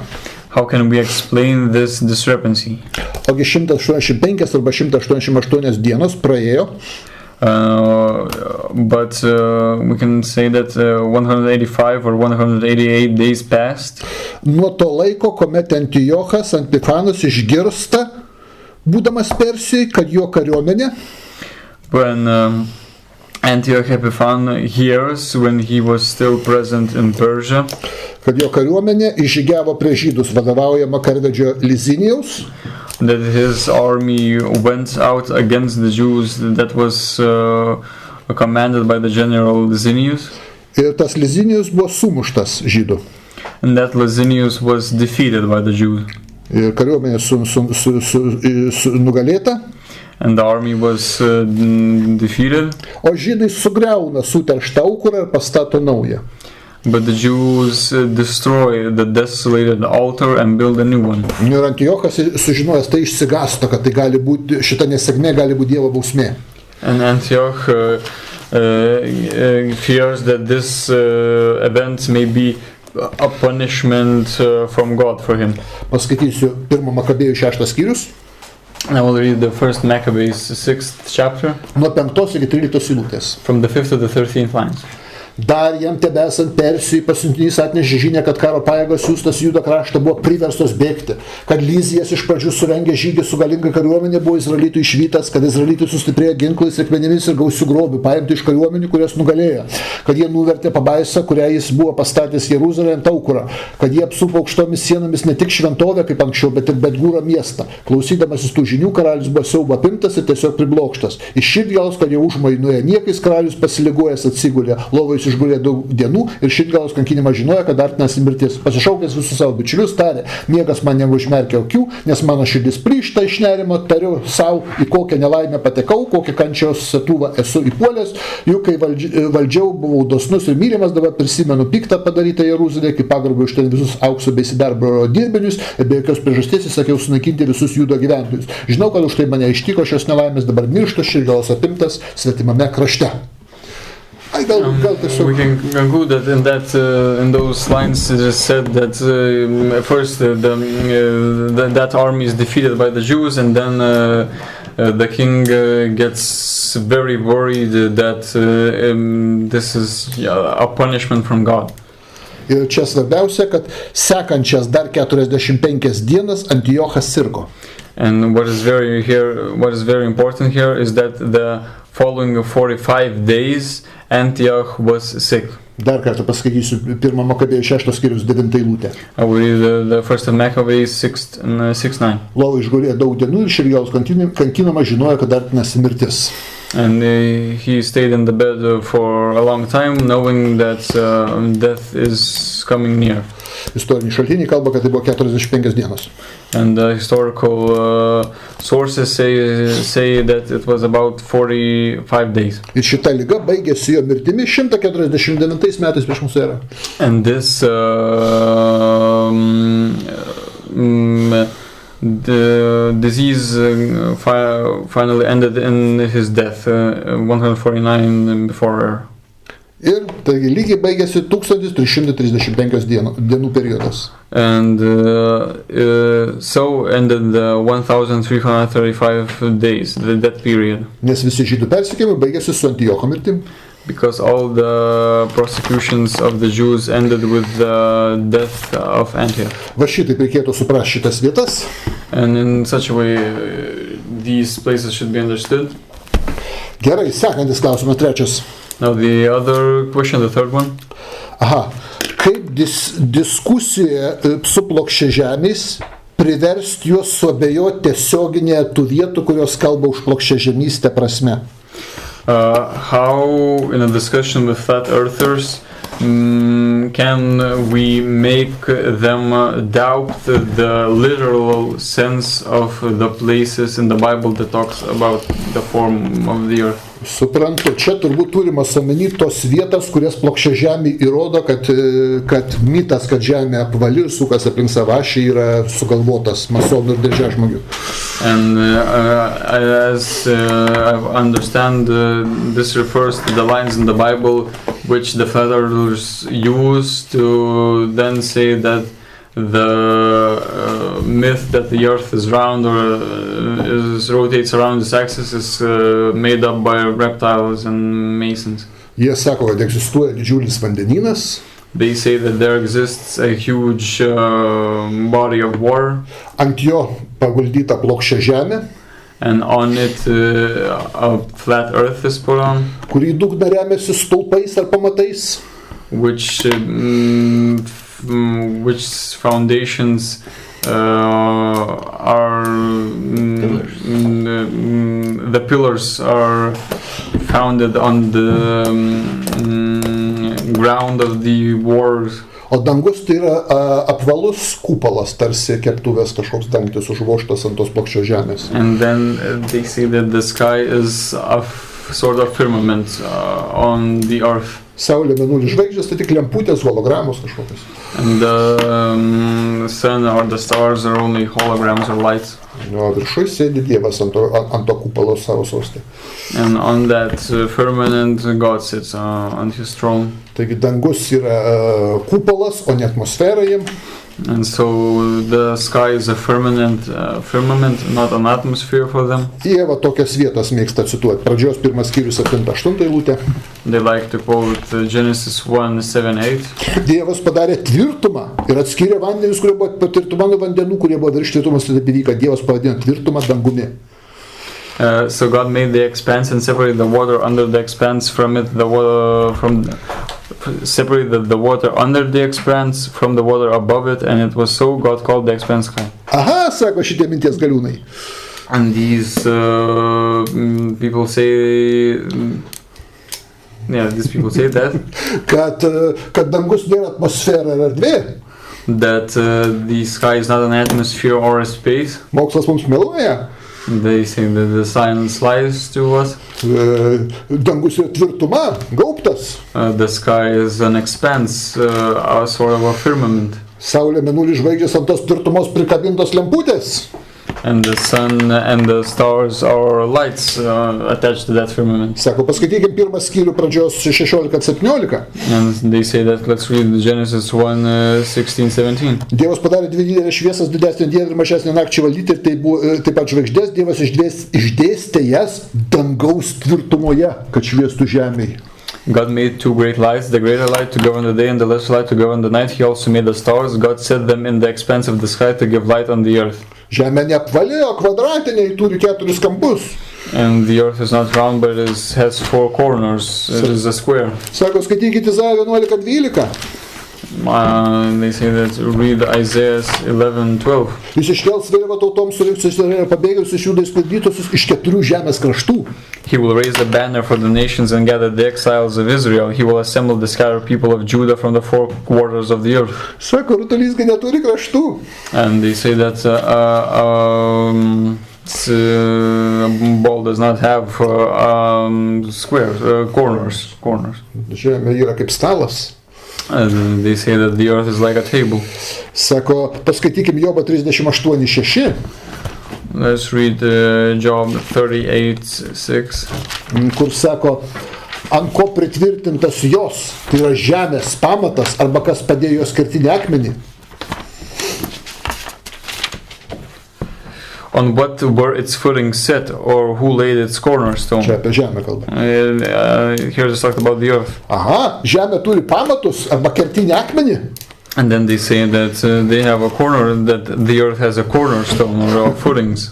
Arba Jobo 26:11 dažnai mėgsta nurodyti. Now they say the Job 26:11. Dangaus kolonos svyruoja ir dreba, kai jis grumuoja.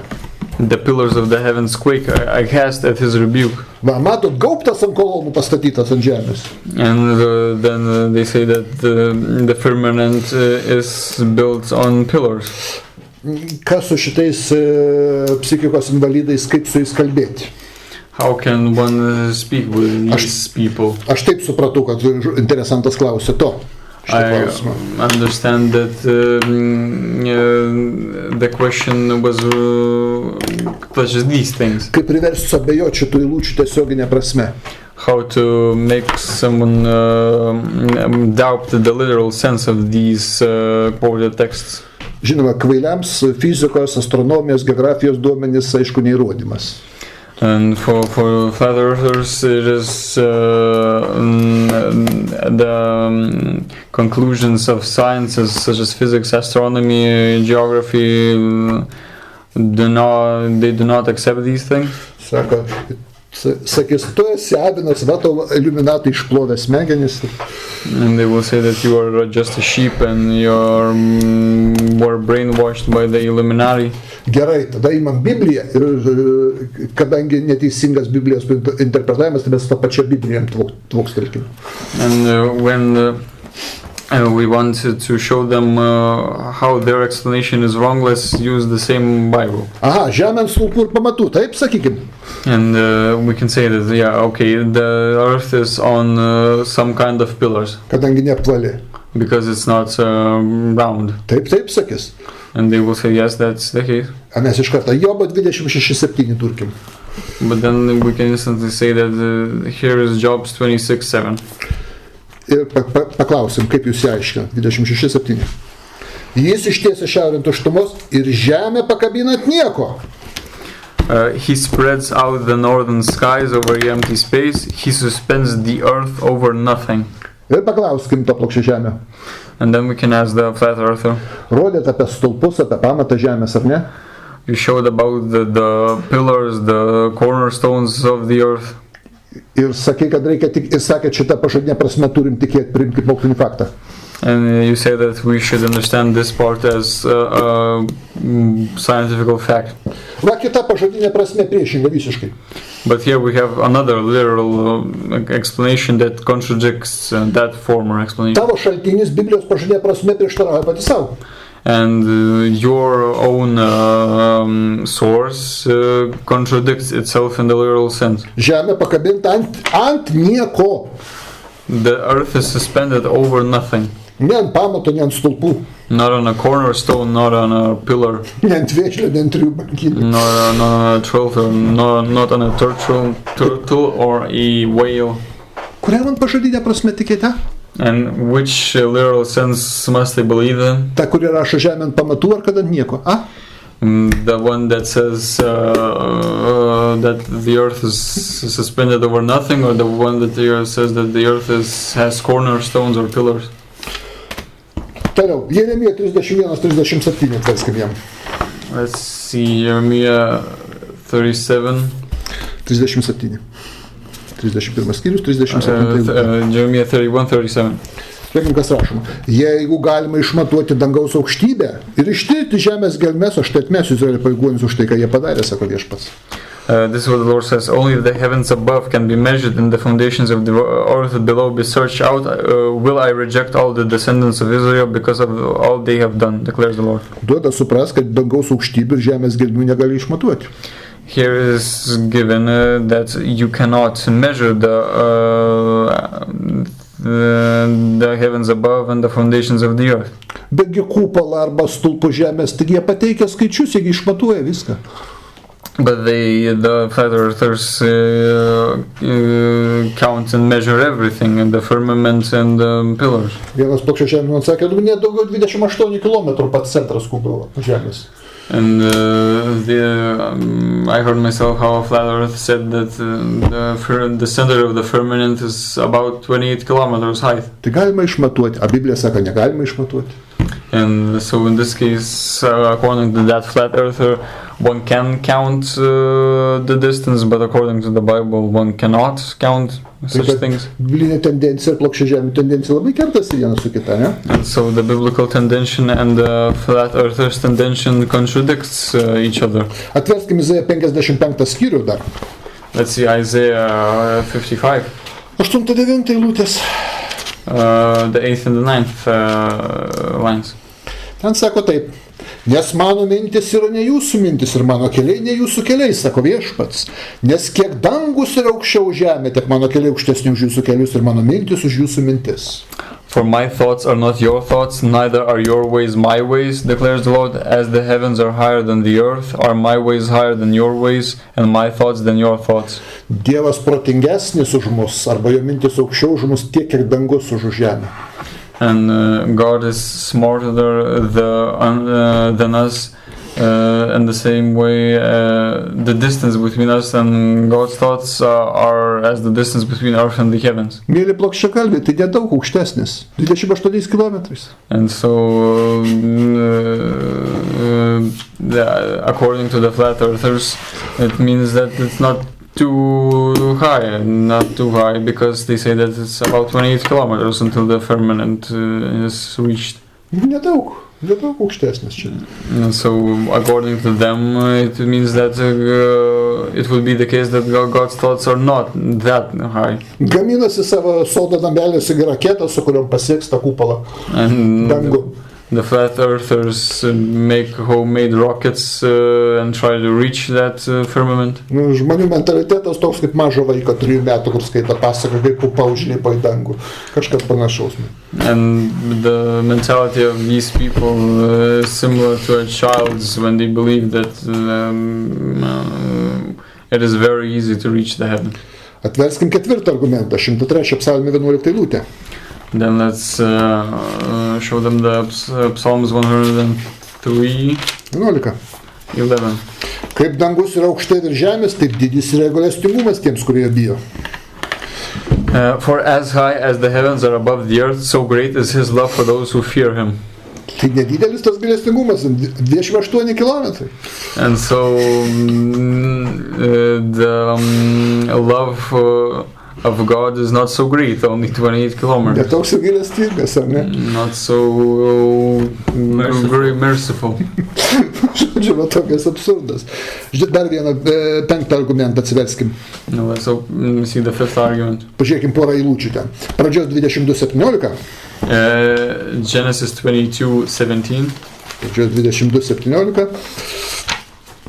Sako, draugai, aš laiminte tave palaiminsiu ir dauginte padauginsiu tavo palikuonis, kad jų bus kaip žvaigždžių danguje ir kaip smilčių jūros pakrantėje. I will surely bless you and make your descendants as numerous as the stars in the sky and as the sand on the seashore. Your descendants will take possession of the cities of their end. Na, toks įdomus dalykas. Pažiūrėkim, pradžios 32:12 dar. Let's see Genesis 32:12. Tu juk sakei, aš tikrai darysiu tau gerą, padauginsiu tavo palikuonis, kad jie bus kaip jūros smiltis ir jų neįmanoma bus suskaičiuoti dėl gausybės. But you have said, I will surely make you prosper and will make your descendants like the sand of the sea, which cannot be counted. Kalba apie palikuonis kaip jūros smiltis, kurių neįmanoma suskaičiuoti. And here the talk goes about the descendants, which are so numerous that they are like sand on the seashore. You just cannot count them. Ir lygina apie tos palikuonis arba kaip žvaigždžių bus danguje, arba kaip jūros smiltis, kurių neįmanoma suskaičiuoti. And then they compare these things. They say that you will have such a great amount of descendants that you will not be able to count them as the stars in the sky or the sand on the seashore. Dabar pagalvokim, kiek turi būti daug žvaigždžių dangui kaip jūros smilčių. And we can understand how many stars should be there to amount to the sand on the sea. Biblija sako, kad žvaigždžių yra kaip ir jūros smilčių, tiek pat. And the Bible says that there are as many stars as the sand of the sea. O kiek yra jūros smilčių? Nueikime į Palangą ar kokį kitą kurortą. And how many sand is there on the sea? Tik rieškutės pasisemkit, tai jau bus milijonai. And only a handful would be 1,000,000 particles of sand. O jūros paplūdimys, ką tu akim nematai horizontą? And the whole shore of the sea is so huge, the horizon is so huge that you cannot see the end of it. O flat earth, kiek pas jų žvaigždžių? But lempučių? How many lights does the flat earther count? Jūsų guru Klaudijas Ptolemėjas 5,000 suskaičiavo. And Claudius Ptolemėjas counted about 5,000 of them. 5,000? Kur čia jūros smiltis? And if only 5,000, then how is this comparable to the sand of the sea? Porą šaukštų ar 3 šaukštai būtų smilčių. It would be only a few spoonfuls of sand. Šiandien astronomai sako, kad plika akim galima nedaugiau 10,000 žvaigždžių matyti. Today astronomers say that with just an eye you can see about 10,000 stars. Tai netiek ir daug, ne kaip jūros smilčių pas jums žvaigždžių. And so it's not so much, and the stars do not amount to the sand of the seas. Ar kaip jūros smilčių, tik dauguma perdega, nesimato. Or maybe there are as many lights, as many as the sand shores, only they burnt out. Tai kodėl Dievas nepakeičia lempučių? And why doesn't then God change the lights? Tai va, aš jau nebesiplėsiu vien tau iš to kalbos matyti, koks tai yra absurdas, bandyti Bibliją aiškinti iš plokščios žemės pozicijų, koks tai yra absurdas visiškas. And I will not continue explaining what an absurd is to interpret the Bible from that flat earther positions. Nu ir dar pabandysiu vieną klausimą. Turiu aš visų nebesakyti, dar daug klausimų matau, dar ketvirtą. Paimsim klausimą. And now we will take up the fourth question. Nes jis daugiau man asmeninis, tai aš jau turiu būtinai atsakyti. Because it's more personal, then I must answer it. Čia interesantas man tarsi pretenzijas reiškia. And here the person that gives me the question is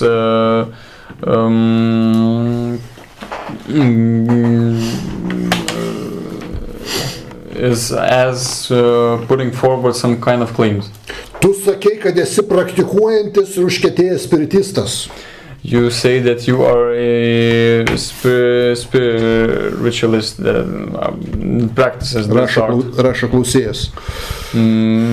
Says the person asked the question. Bet juk spiritizmas uždraustas Biblijos įsakymu.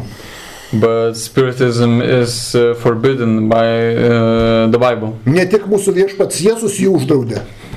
Not only our God Jesus forbids it, bet ir jūsų Tora draudžia. But your Torah forbids it. Torai spiritizmas baudžiamas mirties bausme. And in Torah, spiritism is punished by death. Tu pats savo prieštarauji, sakydamas, kad Tora šviesa ir tu jį prieštarauji. And you contradict yourself when you say that that Torah is the light, but you contradict it. Kreipkis į Jėzų atsivertimo.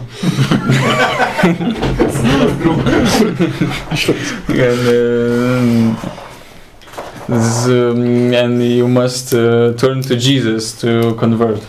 Ne, Jėzų aš nesikreipsiu. I will not convert to Jesus. Su Dievu galima santykius suderinti ir be Jėzuso. You can have a healthy relationship with God without Jesus. O klausimo problema yra ta, kad mielas klausėjas Toros nežino. But the problem of the question is that the person that asks the question does not know the Torah. Tora nedraudžia spiritizmą, jūs ką? Torah does not forbid spiritism. Nė žodelio, kad Tora draustų spiritizmą. There is not a single word that forbids the spiritism. Na žinoma, iš karto jau daugelio mintis turbūt krypsta prie kunigų 19:31. Let's see Leviticus 31. Čia jau jų pagrindinis argumentas bus šitų. And this will be the main argument of those people. Antispiritistų. Antispiritists. Taigi 19:31 sako, nesikreipkite mirusių dvasių šaukėjus ir nieko nesiteiraukite žinių, kad per juos nesusiteptumėt, aš esu viešpats jūsų Dievas. Leviticus 19:31. Do not turn to mediums or seek out spiritists, for you will be defiled by them. I am the Lord your God. Gerai įsiskaitykime šitą vietą. But let's read into this place. Nesikreipkite dvasių šaukėjus. Do not turn to mediums ir žinius, kad nesusiteptumėt.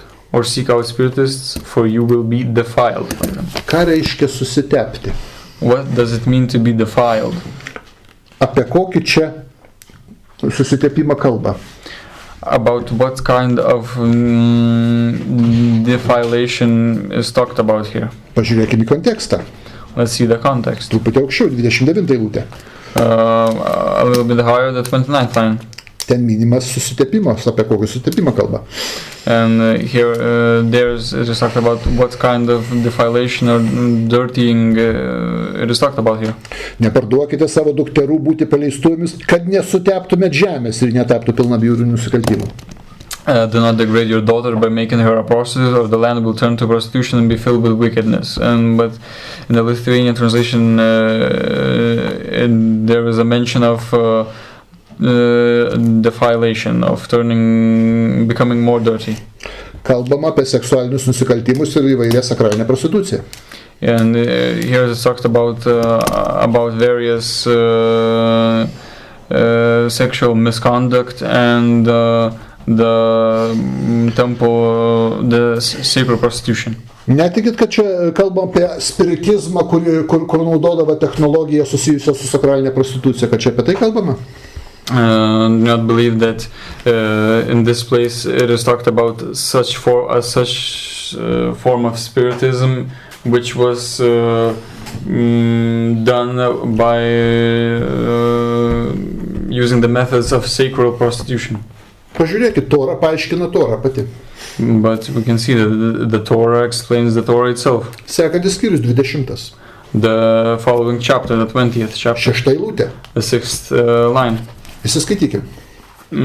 Let's read into it. Jei kas kreiptųsi mirusių dvasių šaukėjus bei žynius ir su jais paleistuvautų, aš atsigręšiu ir jūs ištaikysiu iš savo tautos. I will set my face against the person who turns to mediums and spiritists to prostitute himself. By following them, I will cut him off from his people. Va, apie kokią spiritizmo formą kalbama čia. Kokia spiritizmo forma yra uždrausta Biblijai. And here it is talked about the form of spiritism that is prohibited in the Bible. Beje, 20 skyrius kunigų. And the whole of the 20th chapter of Leviticus vardina visus seksualinius nusikaltimus, kurie uždrausti Torai. Talks about all the sexual misconducts that are forbidden by Torah. Ir kodėl pamini spiritizmą prie seksualinių nusikaltimų.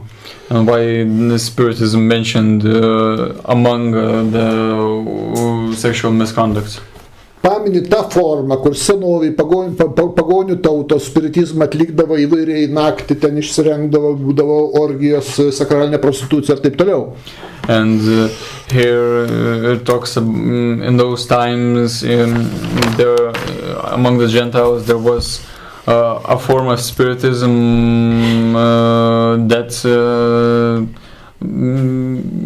was practiced through sacred prostitution. Tai va, turiu pasakyti, and I must say kad niekada aš tokios spiritizmo formos nesu praktikavęs. That I have never practiced such a form of spiritism. Sakralinė prostitucija niekada neužsiminėjau ir artimiausią ateitį nesiruošiu užsiminėti. And I have never practiced sacred prostitution in the foreseeable future. I'm not planning to do so. Su žyniais ir dvasių šaukėjais nepaleistuvausiu. And I will not commit adultery with mediums and spiritists. Todėl aš Toros niekur nesulaužiau. And therefore I do not contradict the Torah. Nu taip ir įsivaizduoju dabar antispiritistų veidus. And now I can imagine the faces of the anti-spiritists. Pasiruošusiu žviegti, kad o kodėl tada pateptasis karalius Saulius išvaikė visus uždraudė Izraelį dvasių šaukėjus? But why did the anointed Saul remove all the mediums and spiritists? Nu taip, 1 Samuelio 28.3 yra toks dalykas. 1 Samuelio 28.3. 1 Samuel 28.3. Sako. Samuelis buvo miręs, Izraeliui buvo apraudo ir palaido į Ramojo mieste, Saulius buvo išvaręs išorės mirusių dvasių šaukėjus ir burtininkus. Now Samuel was dead and all Israel had mourned for him and buried him in his town of Ramah. Saul had expelled the mediums and spiritists from the land. Va, sakys, matot, buvo. And then spiritists will say that Buvo išvaręs. You can see that Saul had expelled those people. Bet mielieji, Saulius yra nederamas pavyzdys mums. But Saul is not a good example for us. Saulius yra nusidėjėlis. Saul is a sinner. Viešpatės atmestas. And that God turned away from him. Saulius yra negeras pavyzdys, kurio nereikia sekti. Saul is a bad example which we must not follow. Čia tas pats, kas sekt Korį ar Balaamų. And it's the same as to follow Korah or Balaam. Ar Nabukadnesaro. Or Nebuchadnezzar. 1 Samuelio 13 skyrius. The first of 1 Samuel 13. 13-14 eilutės. The 13th and 14th lines. Sako, Samuelis tarė Sauliui, tu neprotingai pasielgi nesilaikydamas viešpatės savo Dievo įsakymo. Viešpats būtų patvirtinęs tavo karaliavimą Izraeliamžiams, bet dabar tavo karalystė nebus ilga. Viešpats surado vyrą pagal savo širdį ir jį paskyrė savo vadu tautai, nes tu nesilaikai viešpatės įsakymo.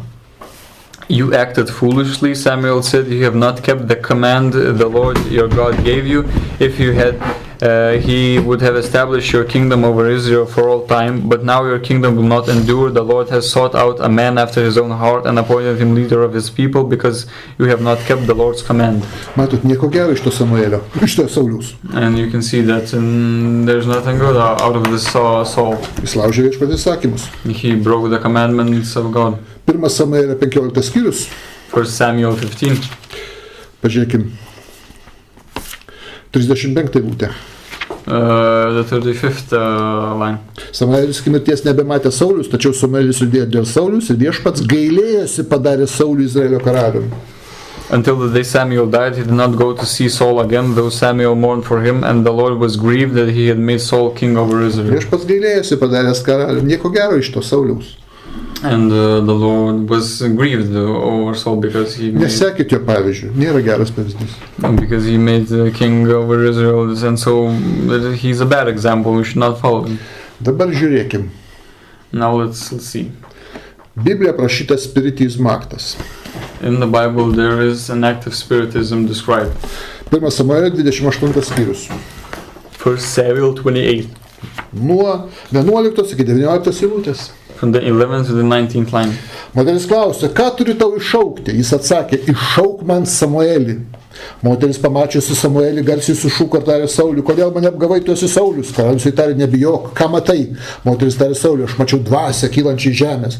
Karalius vėl klausė, kaip jie atrodo? Jis atsakė, kyla senas vyras su apsiaustu. Saulius suprato, kad tai Samuelis ir nusilenkė veidu iki žemės. Samuelis tarė Sauliui, kodėl drumsti man ramybę, iššaukdamas mane? Saulius atsakė, esu labai prislėgtas, nes filistinai kariauja prieš mane, Dievas atitraukė nuo manęs ir neatsako nei per sapnus, nei per pranašus, tu pašaukiau tave, kad pasakytum, ką man daryti.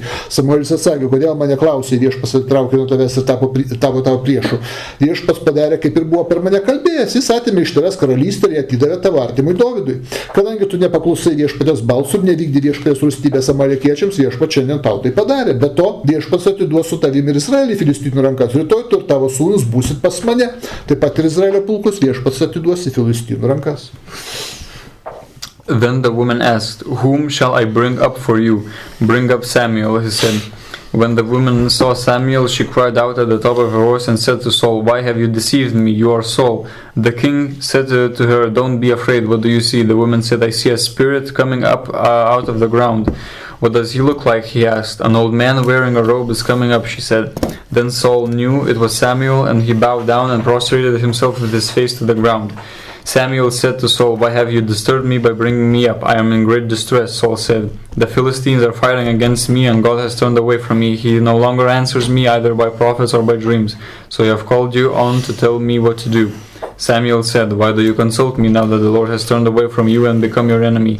The Lord has done what he predicted through me. The Lord has torn the kingdom out of your hands and given it to one of your neighbors, to David, because you did not obey the Lord or carry out his fierce wrath against the Amalekites.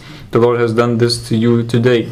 The Lord will hand over both Israel and you to the Philistines, and tomorrow you and your sons will be with me. The Lord will also hand over the army of Israel to the Philistines. Dabar žiūrėkim, ką turim. And let's see what we have here. Jeigu spiritizmas yra uždraustas, if spiritism is forbidden, kaip galvoja daugelis krikščionių žydų, which the Christians and the majority of Jews think is the case, ir Saulius Andoros burtininkė atlieka nuodėmę Toros atžvilgiu, and if Saul commits a sin with the Andoros spiritists in the eyes of Torah, kodėl toks šventas ir doras pranašas Samuelis atėjo? Why did such a humble and person as Samuel still came up? Jeigu spiritizmas uždraustas, tai aš Samuelį dėtų neičiau ten. Viskas. And if spiritism is forbidden, I would not go in Samuel's case and would not reveal myself. Atėjo ir nesako, kad ką tu laužai Torą gyvulytų Sauliau.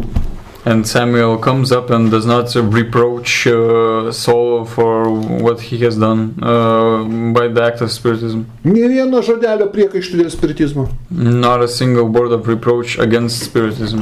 Pats mielai dalyvauja, šnekas, atsakinėja į klausimus, Samuelis. And Samuel participates in this process, answers questions. Samuelis Torą laužo? Is Samuel breaking the Torah? Ne, Samuelis mums pavyzdys, kurio reikia sekti. Va šventas ir doras pranašas. Samuel is a great example for us. He was a good prophet. Jeigu Samuelis dalyvauja spiritizmo seanse, and if Samuel participates in a spiritistic seance, aktyviai dalyvauja spiritizmo seanse, pagrindinis veikėjas. And participates actively in it, so he's the main actor of it. Kas aš toks, kad spiritizmo seansų nerengčiau? Who am I that he should not organize such spiritist sessions? O tiek šitam tada klausimai. That's enough for this question. Ir dar vieną klausimą trumpai atsakysiu. Trumpas klausimas. And I will answer another question very briefly. Ar galima mintyse ar maldoje kreiptis užtarimo pas Dievą į Biblijos šventuosius? Abraomą, Jokūbą, Rachelę, Sarą, Dovydą. And can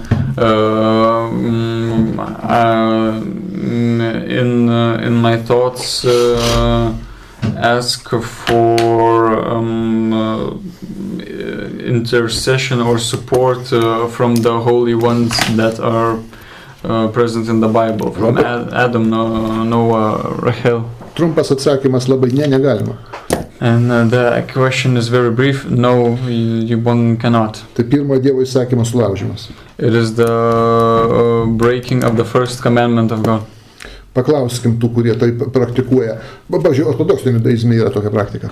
And we can ask the people that practice such a thing, and people, Orthodox Jews practice such a thing. Kur šventajam rašte, kur Tanache bent vienas atvejis, kad būtų prašę užtarimo mirusio kokio nors patriarcho ir pranašo? And where is in Torah, Tanakh, a line where somebody asked for an intercession or support from a dead person? Nėra nė vieno atvejo, nė vieno žodžio. And there's not a single word about such an act. O jeigu nėra, ką tai rodo? And if there is no such thing, what does it show? Kad tai ne biblinė praktika. It is not a biblical practice. Tai pridėjimas prie Toros. It is an addition to the Torah. Praktikavimas religijai to, ko Toroje nėra. A practicing in religion of such things that are not present in Torah. Trumpas tu būtų toks komentaras. Tiek tada iš dvasinių temų šiandien. And that's not for the spiritual themes for